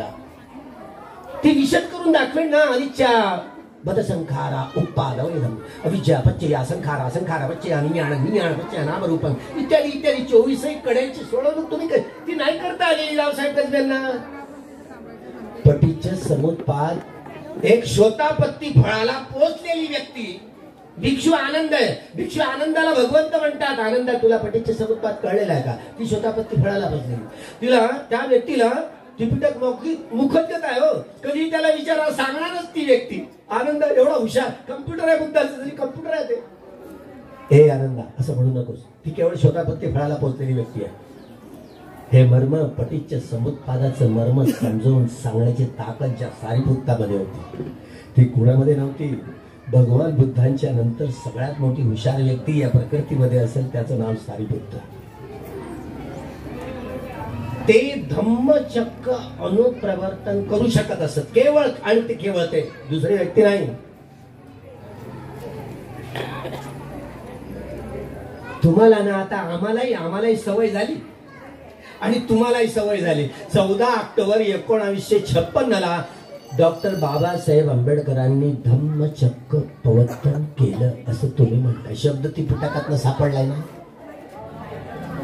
आता माझ्या वाचनात जो आला, काय आला? त्रिपिटकात जे आहे ते पाहून आलोय, वाचलंय. काय? धम्मचक्क प्रवर्तन हे केवळ सम्यक संबुद्धत्व प्राप्त करणारे महापुरुष सम्यक संबुद्धच करू शकतात, दुसऱ्या व्यक्तीची हातोटी नाही. पण तुम्हाला शब्द सापडून गेलाय. तुम्ही काय भगवान बुद्धाने पंचवर्गीय भिक्षूंना धम्म सांगितला धम्मचक्क प्रवर्तन सुटतात. बाबासाहेबांनी 5 लाख लोक होते, बाबासाहेबांनी धम्मचक्र प्रवर्तन केलंय की नाही? शब्द सापडला म्हणून तुम्ही जोडून टाकला आणि दरवर्षी 14 ऑक्टोबर आला रे आला की धम्मचक्र प्रवर्तन दिवसाच्या शुभेच्छा. पहा मिथ्याधार. म्हणजे एक एक शब्दाचं योजन नियोजन बरोबर आपल्याला करता आलं पाहिजे, नाही तर पालीचे समजदार लोक आपले दिंडवडे काढतील. असं होता कामा नाही. परिपूर्ण परिशुद्ध नाही. तुम्हाला वाटेल बहुतेक विरोध करतो का बाबासाहेबांना असं बोलून? हे बघा, बाबासाहेब जेव्हा बुद्ध होतील ना, मडगारे साहेब बाबासाहेब खरंच बुद्ध होतील तुम्हाला वाटतं का? पहा यांची आता चिंतनाची गोष्टी कशी. बाबासाहेब खरंच बुद्ध होतील असं वाटतं का? तेव्हा नाही. तुम्ही बोधिसत्व म्हणणं उद्यापासून बंद करणार आहात? ऐका हिंमत तुमची. बोधिसत्व म्हणजे भावी बुद्ध. बुद्धत्व प्राप्त करण्याचा संकल्प करणाऱ्या सत्वाला बोधिसत्व म्हणतात. भावी बुद्ध बुद्धत्व प्राप्त करण्याचा संकल्प करणाऱ्या सत्वाला बोधिसत्व म्हणतात. ते भावी बुद्ध आहेत. आता तुम्ही म्हणता बुद्ध नाही होणार. आता तुमची बुद्धी आता कुठे गेली? बुद्धीच्या कक्षे लोकीय बुद्धी आहे ना. बुद्धत्व प्राप्त करणं हेच वैज्ञानिक धारणेमध्ये बसत नाही. बघा, म्हणून वैज्ञानिकांची धारणा, वैज्ञानिक दृष्टी आहे ती लोकीय दृष्टी आहे. ती सातत्यानं बदलणारी दृष्टी आहे. असे अनेक तत्वज्ञ येतील, या परमाणूची फोड करतील. तथागत ज्या सूक्ष्म निरीक्षण केलं, या भौतिक जगाचं सूक्ष्म सत्य काय तुम्हाला काय कळलं? आता मी विचारतो, या भौतिक जगाचं अंतिम सत्य काय आहे? भगवान बुद्धांचा जो दार्शनिक दृष्टिकोन आहे संबोधित ज्ञानाचा, तो दार्शनिक दृष्टिकोन काय कथन करतो, कसा कथन करतो? अठ्ठकलाप. बघा, हा शब्द नियोजित केलाय भगवंतांनी. अठ्ठकलाप. अठ्ठकलाप म्हणजे काय? हे शरीर मेल्यानंतर गाळलं जातं किंवा जाळलं जातं. हे शरीरच्या अग्निवायू आकाश धातूला महत्व देत नाही. पंचधातू म्हणतात ना. आकाश म्हणजे काय? हे निळं निळं दिसतं ना. डॉक्टर बाबासाहेब आंबेडकरांनी सगळ्यात वरचं लक्षण बुद्धाचं आहे ना. हे आकाशाचा रंग जसा असतो तसे भगवान बुद्धांच्या केसांचा रंग निळा असतो. तुम्ही तुमच्या बुद्धाच्या मूर्तीला हा रंग निळा नाही दिला ना. तुम्ही काळा काळा करून टाकता, निळा रंग होता है ना. आम्ही पाहून आलो त्यांचे केस आहेत ना. डॉक्टर ज्ञानश्री वास्तविक बांगलादेशाचे जे संगनायक आहेत, त्यांच्या विहारात बुद्धाचे केस धातू ठेवलेले आहेत. त्या वाढवत आहेत. बरं, वाढत आहेत. बुंडरे सीताफळाचे डोळे कसे दिसतात तसे घुंगरू आलायत वरच्या टोकाशी, आकाशाच्या रंगासाठी. खरंच निळे असतील का भगवान बुद्धांचे केस? तुम्ही तर्क करा, निळे असतील का? त्रिपिटक वाचलाय तिघांनी काय म्हणजे लक्षण सुद्धा त्यामध्ये आहेत. अपवाद म्हणजे नियम होत नाही, लक्षात ठेवायचं. पण बुद्ध झालेच नाही असं म्हणता येईल का तुम्हाला? सायंटिफिक दृष्टिकोन जर घेतला ना, तुम्हाला याचं गणित नाही सोडवता येत तुम्हाला वैज्ञानिकाला. म्हणून वैज्ञानिक दृष्टिकोन हा लोकीय दृष्टिकोन आहे, तो बदलणारा दृष्टिकोन आहे. एक वैज्ञानिक आला, त्या वैज्ञानिकांचं जुनं मत हे दूर होऊन जातं. अणु हे आता भौतिक जगाचं सत्य राहिलं का? आता परमाणू म्हणतात. अनेक वैज्ञानिक येतील, त्या परमाणूचे तुकडे तुकडे करतील. अंतिम सत्य काय आहे या प्रकृतीचं? संबोधित ज्ञानाच्या आधारावर अठ्ठकलाप हे या भौतिक जगाचं अंतिम सत्य आहे. अठ्ठकलाप म्हणजे अग्निवायू, जल आणि पृथ्वी धातू आणि त्यांचे 4 गुण. या 8ही कलापांनी मिळून बनलेला सूक्ष्माती सूक्ष्म कण, ज्याचं संश्लेषण, विश्लेषण, विघटन आणि विभाजन करताच येणार नाही, याला अठ्ठकलाप अशी संज्ञा असं नाव दिलेलं आहे तथागतांनी. हे भौतिक प्रतिज्ञान बाबासाहेबांनी बुद्ध आणि त्यांचा धम्म या ग्रंथात लिहिले अनंत सत्य आहे. आणि प्रतिज्ञा आपण करूया एक एक सत्य जाणून अंतिम सत्य जाणण्याची. निब्बाणं परमं सुखं. हे लोकीय सत्य हे अठ्ठकलाप आहे. लोकोत्तर सत्य हे निर्वाण रूपी परम सुख आहे, श्रेष्ठतम सुख आहे. ज्यांनी आर्य सत्याचा साक्षात्कार केलेला आहे त्यांना हे अनुभव आहे, आपल्याला नाही आहे. तुम्ही आर्य सत्याचा साक्षात्कारच केलेला नाही आहे. मी पण आर्य सत्याचा साक्षात्कारच केलेला नाही आहे. सांगून तरी तुम्हाला आम्हाला काय लाभ? भगवान बुद्धांनी सांगितलं.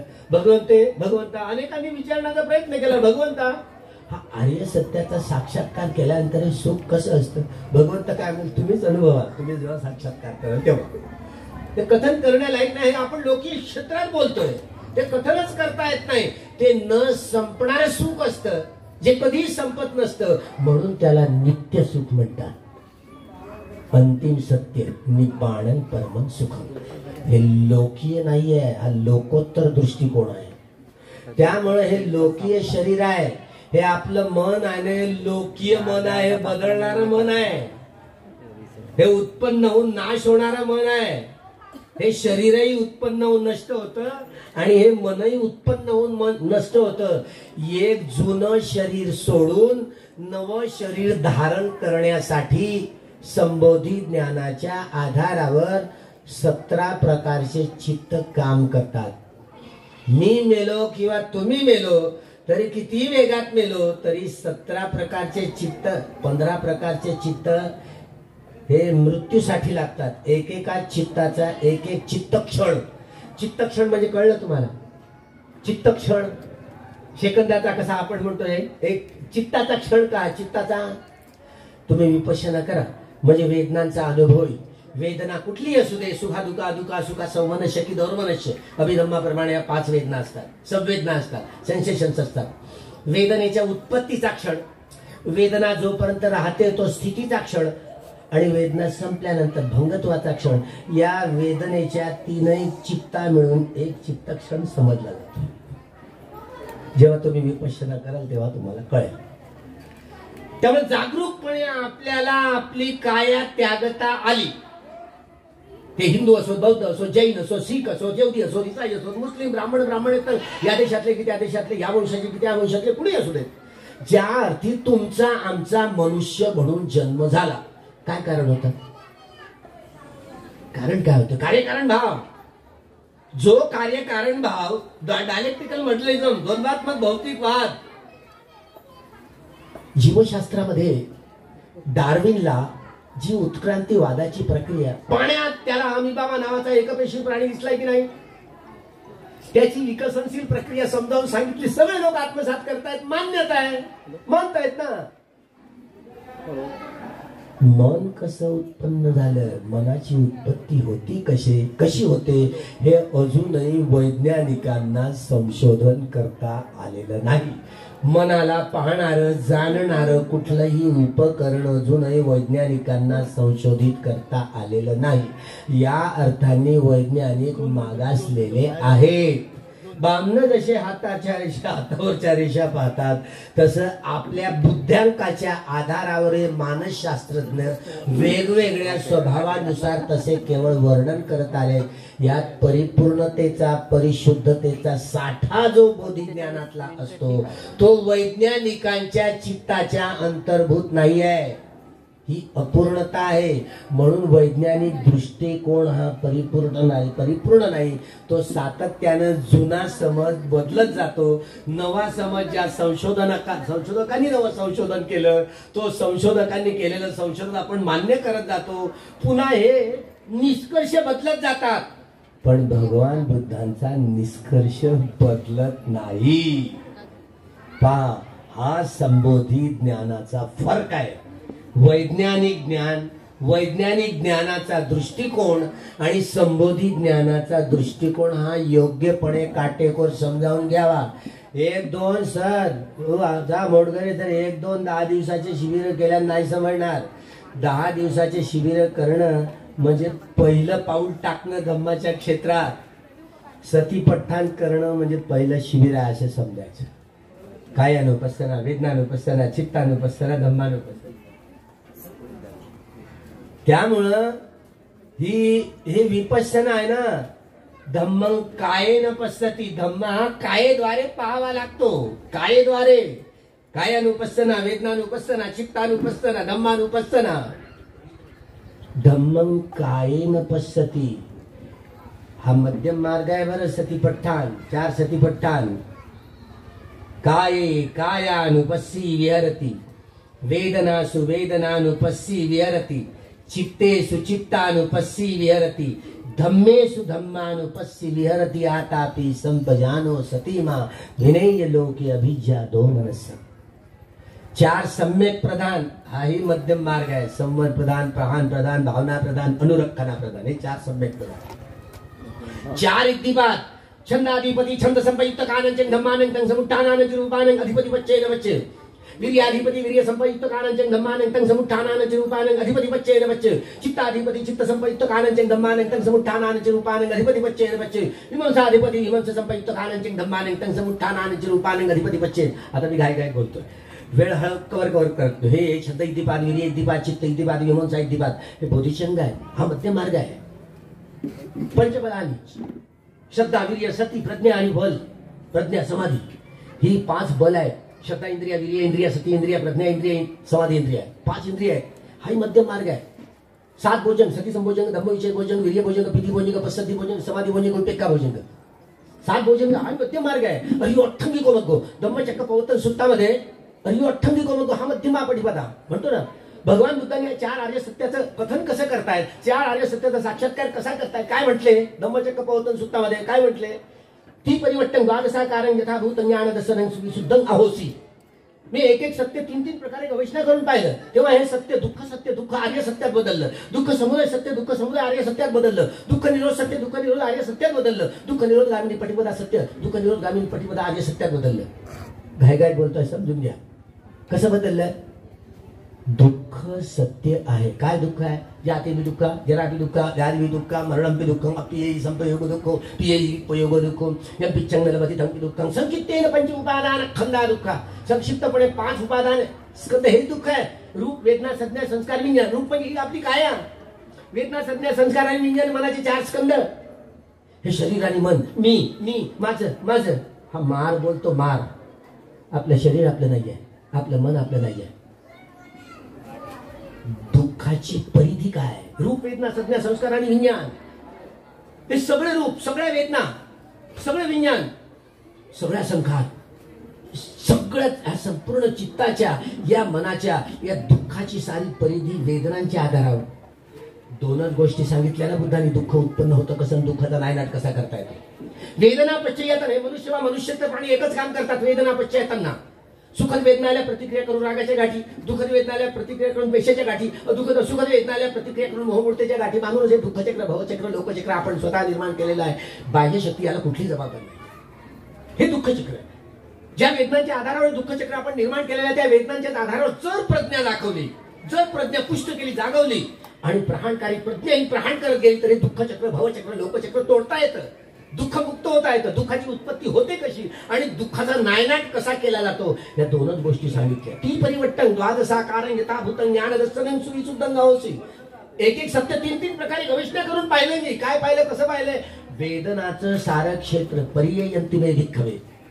दुःख सत्य आहे हे या वेदनांची परिधी जाणण्यायोग्य आहे आणि परिज्ञातन वेदनांचं सारं क्षेत्र मी अनुभवलेलं आहे, वेदनांच्या पलीकडचं क्षेत्र. तेव्हा हे 3ही प्रकारे एका सत्याचे 3ही प्रकारे गवेषणा करून पाहिजे तेव्हा हे दुःख सत्य दुःख आर्य सत्यात बदललं. आर्य सत्यानदसन. आर्य म्हणजे श्रेष्ठ, हे श्रेष्ठ सुख. आर्य सुख जे सुख कधी संपत नाही म्हणून त्याला नित्याचं सुख हे अंतिम सत्य आहे. हा संपूर्ण परिपाक पहिनंतिमे भिक्खवे.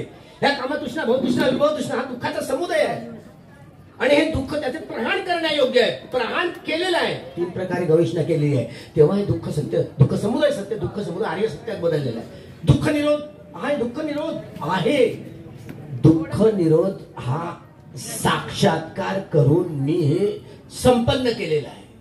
सखी अंतिमे भिक्खवे सखीनाम साक्षात्कार केलेला आहे. अशा प्रकारे दुःख निरोध सत्य हे दुःख निरोध आर्य सत्यात बदललं आहे. भावी तपंतिमे भिक्खवे. अरियो अठ्ठांगी 8 अंगांनी युक्त असणारा मार्ग आहे. अठ्ठांग मार्ग म्हणतो. अठ्ठांगिक अरियो अठ्ठांगिको मग्गो. हा 8 अंगांनी युक्त असणारा मार्ग आहे. भावे तब्बंतिमे भिक्ख. भावित करण्यायोग्य आहे. अनुभूतीवर उतरवण्यायोग्य आहे. भावितम मी अनुभूतीवर उतरवून बघितलेलं आहे. तेव्हा हे दुःख निरोधगामिनी पटिपदा आर्य सत्य दुःख निरोधगामी पटिपदा बनलेला आहे. अशा रीतीनं 4 आर्य सत्याचा साक्षात्कार करता येईल. हा उपदेश भगवंताचा हा आर्य सच्चानंद म्हणून धम्मचक्र डॉक्टर बाबासाहेब आंबेडकरांनी या देशाच्या तिरंग्यावर फडकवलं. कधी नाही कधी जाणीव येईल. धम्मचक्र प्रवर्तन आहे राष्ट्रपतीच्या निवासस्थानावर कोरलं. भगवान बुद्धांची मूर्ती ठेवली. लोकसभेच्या राज्यसभेच्या अध्यक्षांच्या खुर्च्यांच्या पाठीमागे धम्मचक्र प्रवर्तन नाही लिहिलं. का बरं लिहिलं. तिथं लिहिण्याची काय गरज होती. 4 सिंहाची जी राजमुद्रा या देशाचं राजचिन्ह करवलं, काय करत होती कोण समजावून सांगणार आहे? मला वाटतं आता मी त्या संसदेमध्ये जाईल आणि जर संसदेमध्ये तिथल्या खासदारांचं 10 दिवसाचं विपश्यनेचं शिबिर घेईल आणि त्यांना आता समजा आता झालं असतं तर आता बोलावणार नाही, शेंडीवाल्यांचं राज्य आहे. आता जर समजा मी गेलो तर मला वाचायलाही करणार नाही. ते मी गेल्यानंतर काय करेन माहिती आहे का? आता जेवढं या सरकारने प्रायव्हेटायझेशन केलंय की नाही, 10 दिवसाच्या सगळ्या राज्यसभेतल्या लोकसभेतल्या खासदारांचं शिबिर घेतलं असतं, पटीचे समुत्पाद समजावून सांगितला असता, 337, 38, 39 कलमानुसार जेवढे त्यांनी प्रायव्हेटायझेशन केलं ना, हा राष्ट्रद्रोह केला. म्हणून ते मोहन भागवत असो, देवेंद्र फडणवीस असो, नितीन गडकरी असो, नरेंद्र मोदी असो, शहा असो, त्यांना सगळ्यांना काळ्या पाण्यावर पाठवून दिलं असतं. अबा काळ्या नाही तर एवढं हे प्रायव्हेटायझेशन जे केलं ना, ते सार्वजनिक पुन्हा करून विमान विकलं, रेल्वे विकली, काय विकलं तुमचं तुम्हालाच माहिती आहे. पण ते 337, 39 कलमानुसार हा राष्ट्रद्रोह ठरतो. त्यामुळं हे एवढं मोठं प्रायव्हेटायझेशन करणं म्हणजे लोकांच्या पाठीत खंजीर खूप असणं होय, घटनेची पायमल्ली करणं होय. एक व्यक्ती, एक मत, एक मूल्य. बाबासाहेबांनी लोकांना तर रक्त सांडवावी लागली नागरिकत्वाचा हा मतदानाचा अधिकार प्राप्त करण्यासाठी. बाबासाहेबांनी तुमच्या तोंडात घास आणून दिला. ती झोकी झोपडीतली असो की जंगला पहाडातली व्यक्ती असो, एक व्यक्ती, एक मत, एक मूल्य. आता राणीच्या पोटातनं काय राजा नाही निर्माण होणार मतपेटीतनं. पण या इथल्या चोरांनी माहिती आहे ना, सत्तेवर असलेले चोर त्यांनी ईव्हीएम लाटून या निवडणुका घेतल्या. हे 204 पासून हे सुरूच आहे प्रकरण. जो काँग्रेसने आणली, काँग्रेसने वापर केला, आता हेही पण आले ते हेही वापर करत आहेत. माहिती आहे ना, आता तर मी 14 पासून बोंबा ठोकतोय. 14 पासून बोंबा ठोकतोय. ईव्हीएम हॅक केली जाते. मागच्याच वर्षी जाऊन आलं जापानला. त्या सायंटिस्ट लोकांना EVM is totally hack, totally fake machine म्हणतात. आणि सगळे विकसनशील देशात सगळे बॅलेट पेपरवर वापरतात. आणि तुमच्या देशातले काय निवडणूक आहे, सुप्रीम कोर्ट काय सायंटिस्ट आहेत का? सायंटिस्ट आहेत का? काय नाही, नुसती ईव्हीएम लादून तुमच्या आमच्या मूलभूत अधिकारांचे हनन केलं जात आहे. त्यामुळे लोकशाहीच्या पाठीत खंजीर खूप असलाय. लोकशाहीचा केवळ गळफास आवळायचं काम बाकी शिल्लक राहिलेलं आहे. इल्लीगल सरकार चालवली जात आहेत आणि तुम्ही या देशातले लोक मात्र झोपलेले आहेत. भीमा कोरेगावची ही लढाई यासाठी अग्रणी असते की स्वाभिमान आपला तुम्ही विकाल की पुन्हा स्वाभिमान जागवणार आहात. ज्या स्वाभिमानासाठी लढाई ही लढली गेली, 500 महाराणी 28,000 सैनिकांचा धुव्वा उडवला. आपल्या गळ्यातली गाडगी आणि कमरेचा झाडू म्हणून सुटला. डॉक्टर बाबासाहेब आंबेडकरांना हा इतिहास घडवता आला नव्हे. वय नाही वेरेन वेरानी समंतीत कुदाचलंग अवेरिनेचे संमती येस धम्म सनातन. वैराशी वैरत्व करून वैरत्व काही संपत नसतं. मैत्री करूनच वैर्यावर मात केली जाते. हा निसर्गाचा न बदलणारा नियम म्हणून सनातन. हे शेडीवाले नंबर 1 चे चोर सनातन धर्म आमचाच म्हणतात. का एवढी चोरी करून गेले? सनातन हा पाली शब्द आहे. आता या ना स्पर्धेत येत आहे काय कुस्ती घडायला? मी तयार आहे ना. आता एवढी चोरी, एवढे नंबर 1 चे चोर, समजलं? आता टिंगल टवाळी केल्यासारखी वाटेल तुम्हाला, पण काय करू आता, शब्द आता दुसरी कोणते आहेत. उचलले आणि नेले. एस धम्मो सनातन, आमचं सनातन. ब्राह्मणवाद्यांनी हिंदू ना हा शब्द पर्शियन शब्द. हिंदुस्तान हे इराणियन मुस्लिम राजवटीने दिलेलं नाव. हिंदू या शब्दाचा पहा ना, अँड्रॉइड मोबाईल मिळतो.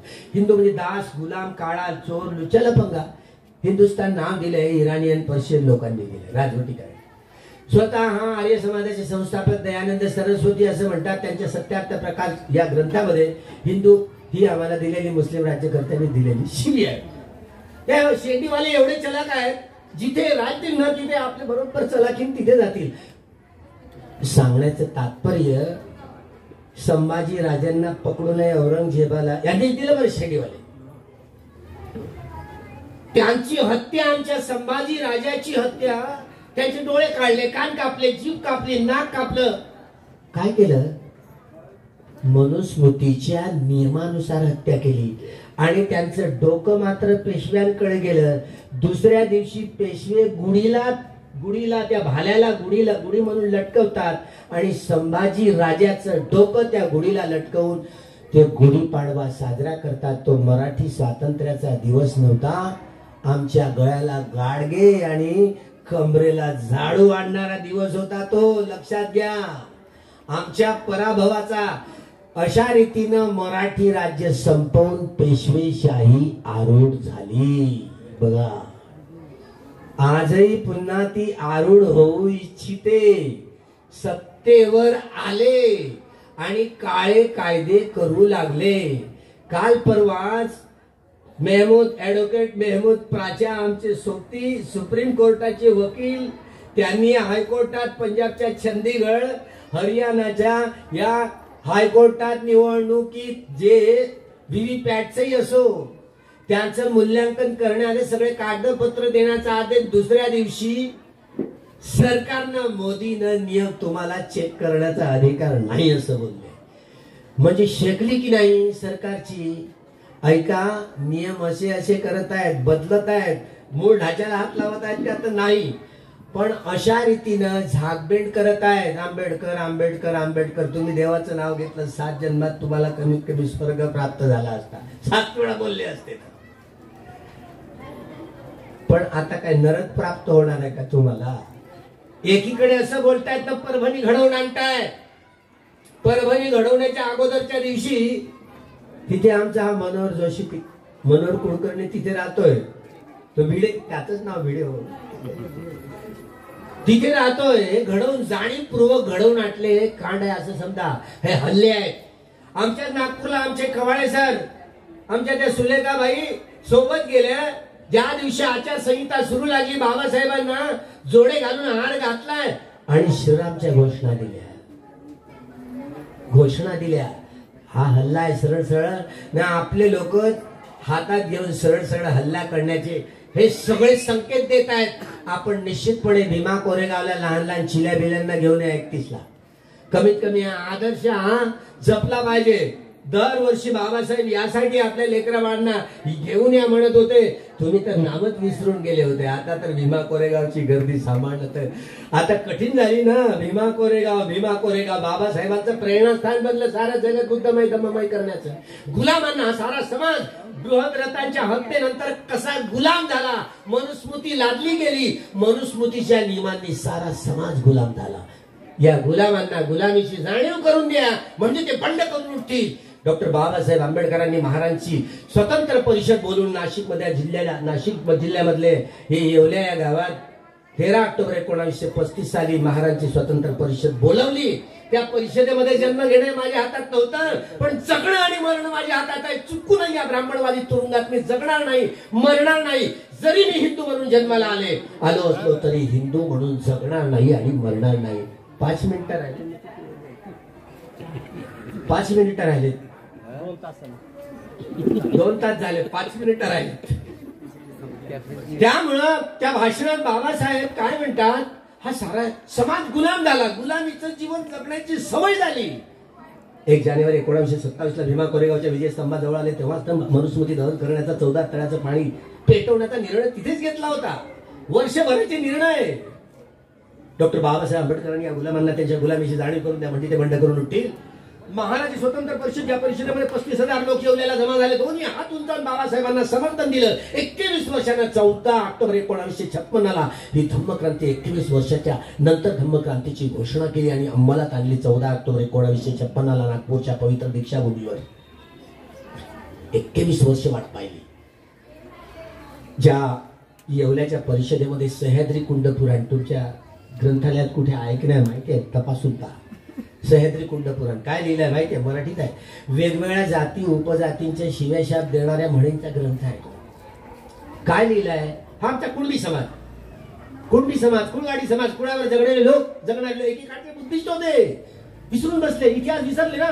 तर इतिहासाचं संशोधन भीमा कोरेगावच्या इतिहास स्तंभाजवळ करता आलं बाबासाहेबांना. श्रमण संस्कृती आणि ब्राह्मण संस्कृतीच्या इतिहासाची धरा बाबासाहेबांनी हे प्रकट करता आली. हे मोठं धन. इतिहास केवळ बाबासाहेब आंबेडकरांना संशोधित करता आला, दुसऱ्या व्यक्तीला नाही. हे तथ्य लक्षात घ्या.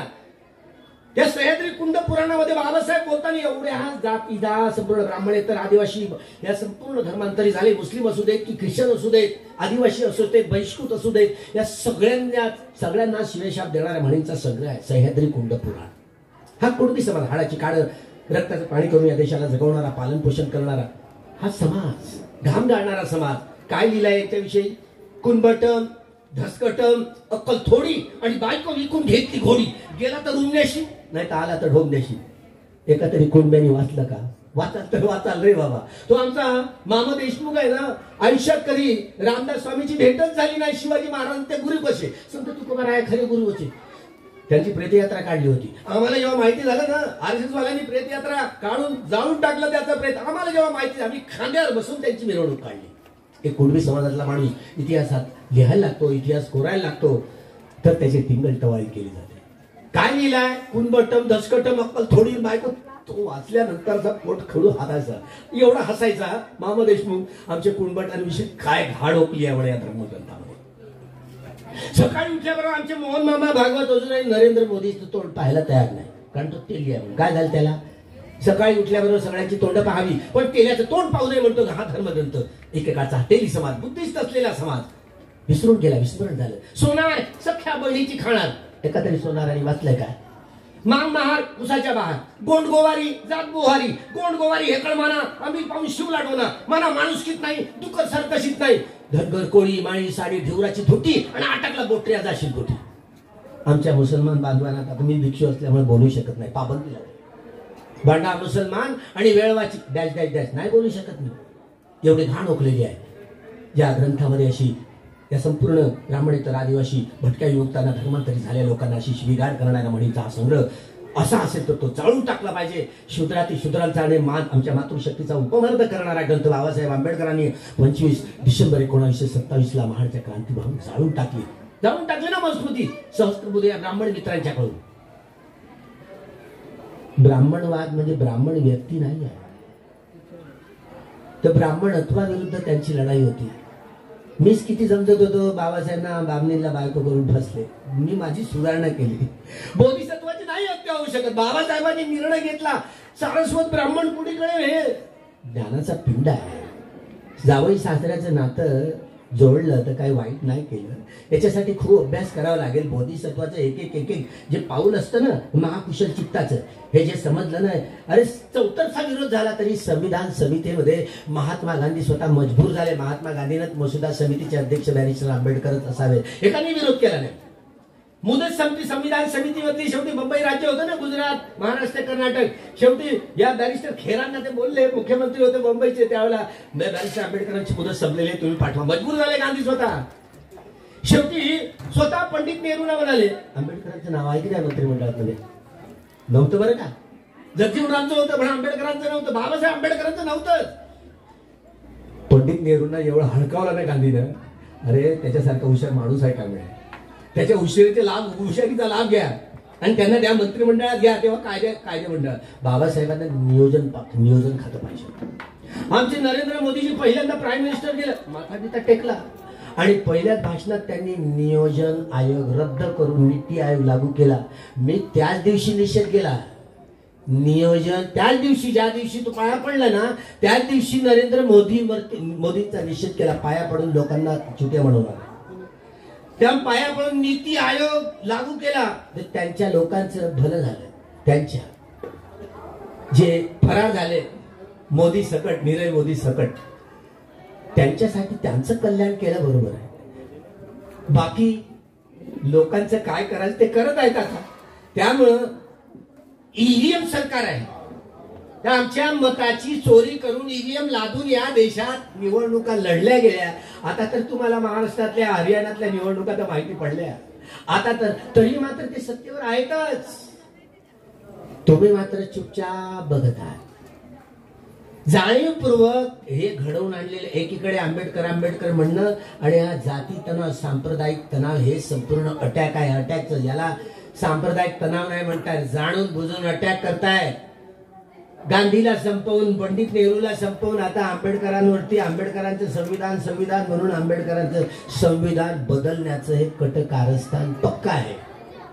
त्यामुळे या देशातल्या नागरिकांनो, हे एवढं मोठं धन, धम्मरूपी धन बाबासाहेबांनी दिलं, याची सुरक्षा करण्याचं हे संपूर्ण धन हे 1 जानेवारीला या माहिती नाही भीमा कोरेगावच्या या संपर्कातलं जे सेशन स्टॉटननी जे उद्या समजा उद्या परवा मला मिळालं, ते कशी कशी लढाई झालं, स्टॉटननी जे लढाईचं अंकित केलं, ही एवढी जमात पराक्रमी जमात आहे, यांनी जर ठरवलं तर साऱ्या जगावर प्रभुत्व मिळून आक्रमण करून राज्य करू शकतील एवढं दम यांच्यामध्ये आहे. त्यांनी कसा शेरा मारला ते मी तुम्हाला वाचवून दाखवेन. 1 तारखेला सकाळी सकाळी आपण सगळी मुलं बाळा घेऊन मात्र रात्री 12 वाजता, रात्री बरोबर 12 वाजता सलामी झाल्याबरोबर रात्रभर सुट्ट पटवून होणार आहे. ज्यांना ज्यांना शक्य असेल, बोरा बाळांना नाही घेऊन येता आलं तरी आपण स्वतः सकाळी मात्र सगळ्या पोरा बाळांना घेऊन यायचं आहे. त्या स्तंभाजवळ घेऊनच यायचा आहे, जेणेकरून प्रेरणास्थान. इतिहास नाहीतर 200 वर्षाचा इतिहास तर तुम्ही भुलूनच गेले होते. कोण जात होतं? आता तर गेल्याशिवाय तुम्हाला भागणार नाही का? त्यामुळे प्रेरणास्थान बाबासाहेबांचं हे प्रेरणास्थान, त्यांनी धम्मक्रांती धम्मभूमी वठवण्याचं करण्याचं काम पंढरपूर निवडलं होतं. 3ऱ्या महासंघानंतर महाधम्म रक्षित नावाच्या अर्हत स्थवी भिक्षूला, ग्रीक भिक्षूला नेरळच्या चंद्रभागा नदीच्या काठावर पाठवून त्यांच्या उपस्थितीमध्ये पंढरपूरचं ते विहार बांधलं गेलं. 25 डिसेंबर 1954 बुद्धांच्या मूर्तीची प्रतिष्ठापना करताना देवी रोडला बोलले होते, मी जे पंढरपूरचं विहार, मी हे बुद्धाचं विहार मी सिद्ध करून दाखवेन. आम्ही 10 वर्ष झाली, दशक उलट आम्ही जात आहोत, सिद्ध करण्यासाठी चाललो. त्या गरुड खांबावर पाहून सहस्र नभिनिमित्त साविधंत गिरी मेखलम. आता ते त्या अवलोकितेश्वराची मूर्ती मिळाली, ते विष्णूची मूर्ती म्हणतायत. ते हे बुद्धाचं विहार आहे. 84,000 महाविहार गेले कुठे? बाबासाहेबांनी हा प्रश्न. तुम्ही 20 वर्ष मरू नका. आता मोडगरे सर, तुम्ही आता 20 वर्ष नाही मेले ना, तर आषाढी एकादशीला मात्र या सगळ्या वारकऱ्यांचा आमच्या हे आता रामकृष्ण हचं नाव सोडून देतील. बुद्धं शरणं गच्छामी, धम्मं शरणं गच्छामी, संघ. तुम्ही भरू नका 20 वर्ष. म्हणजे माझ्याच पुढाकारात हा धर्मांतराचा सोहळा आषाढी एकादशीला होणार आहे पंढरपूरला. बाबासाहेब तेच ठरवलं होतं, पण पंढरपूरच्या लोकांचे डोके खूप जड होते. त्याच वेळेला बुद्ध जयंतीच्या दिवशी धर्मांतराचा हा कार्यक्रम ते पंढरपूरला झाला असता. लांबलाय शेवटी आमच्या नागपूरकरांचं पारड जड भरलं. आमच्याकडे तो हिसकावून घेऊन आला आम्ही. पण तुम्ही मात्र आता हे सजग राहा, सावध राहा. हा संपूर्ण या मूलभूत अधिकारांचा हे शिरच्छेद करून हे संपूर्ण भांडवलशाही ब्राह्मणशाही या संविधानाची उलटापलटी करत आहेत. सगळ्यांनी सजग होऊन सावध होऊन या देशातलं हे संविधान, या देशातली ही लोकशाही हे फासावर लटकलेली आहे. केवळ फास ओढण्याचं काम बाकी शिल्लक आहे, तो ओढून येऊ नका. लोकशाहीचं वाचवण्यासाठी जे तन मन धन आणि संपूर्ण जीवन आपण यासाठी त्याग करावा, एवढंच या ठिकाणी आवाहन करतो. आणि 1 जानेवारीला सगळ्यांनी भीमा कोरेगावला लेकरा बाळांसकट यावं असं आवाहन करून, ज्या ठिकाणी जे स्टॉटनचं जे लिखाण आहे ते माझ्यापर्यंत पोहोचलं, ते निश्चित तुम्हाला तिथेच त्यांच्या भाषेत वाचून दाखवणार आहे. आणि परत पुढच्या वर्षी याच वर्षी पुढच्या वर्षी मग 25ला तिथे महादेवाला जाणार आहोत. महादेव नावाचा अरद भिक्षू होता.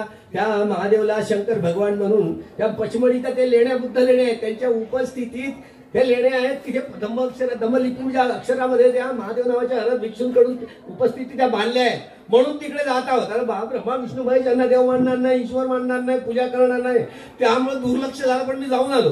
आजही त्या पाटलीपुत्रमध्ये पाटण्यामध्ये जे अभिलेख लिहिलेला आहे धम्मलिपीमध्ये, 3ऱ्या महासंघानंतर सम्राट अशोकाचा जो पुत्र आहे महेंद्र, त्याची प्रवज्या महादेव नावाच्या अरद भिक्षूंनी केली. त्याच्याबरोबर हा शामनेर तिथे गेला आणि महादेव नावाच्या अरद भिक्षूंच्या उपस्थितीत त्या लेण्या बांधल्या गेल्या, कोरल्या गेल्या असं लिहून आहे धम्मलिपीमध्ये. आता मी काय करणार आहे? त्यामुळे आम्ही परत जाणार आहोत मार्चमध्ये. तेव्हा तुम्ही मार्चमध्ये मी तेव्हा पुकारणार, आवाज देणार आहे. मधल्या काळात 2 फेब्रुवारीला पुन्हा पुण्यात येणार आहे आणि पुण्यातल्या त्या कार्यक्रमाची पुण्यात येणार आहे. तेव्हा पुण्यात बुद्धघोष म्हणते कुठे गेले आहेत की नाही, कुठे गेले? बुद्धघोष त्यांनी कार्यक्रम बोलावला.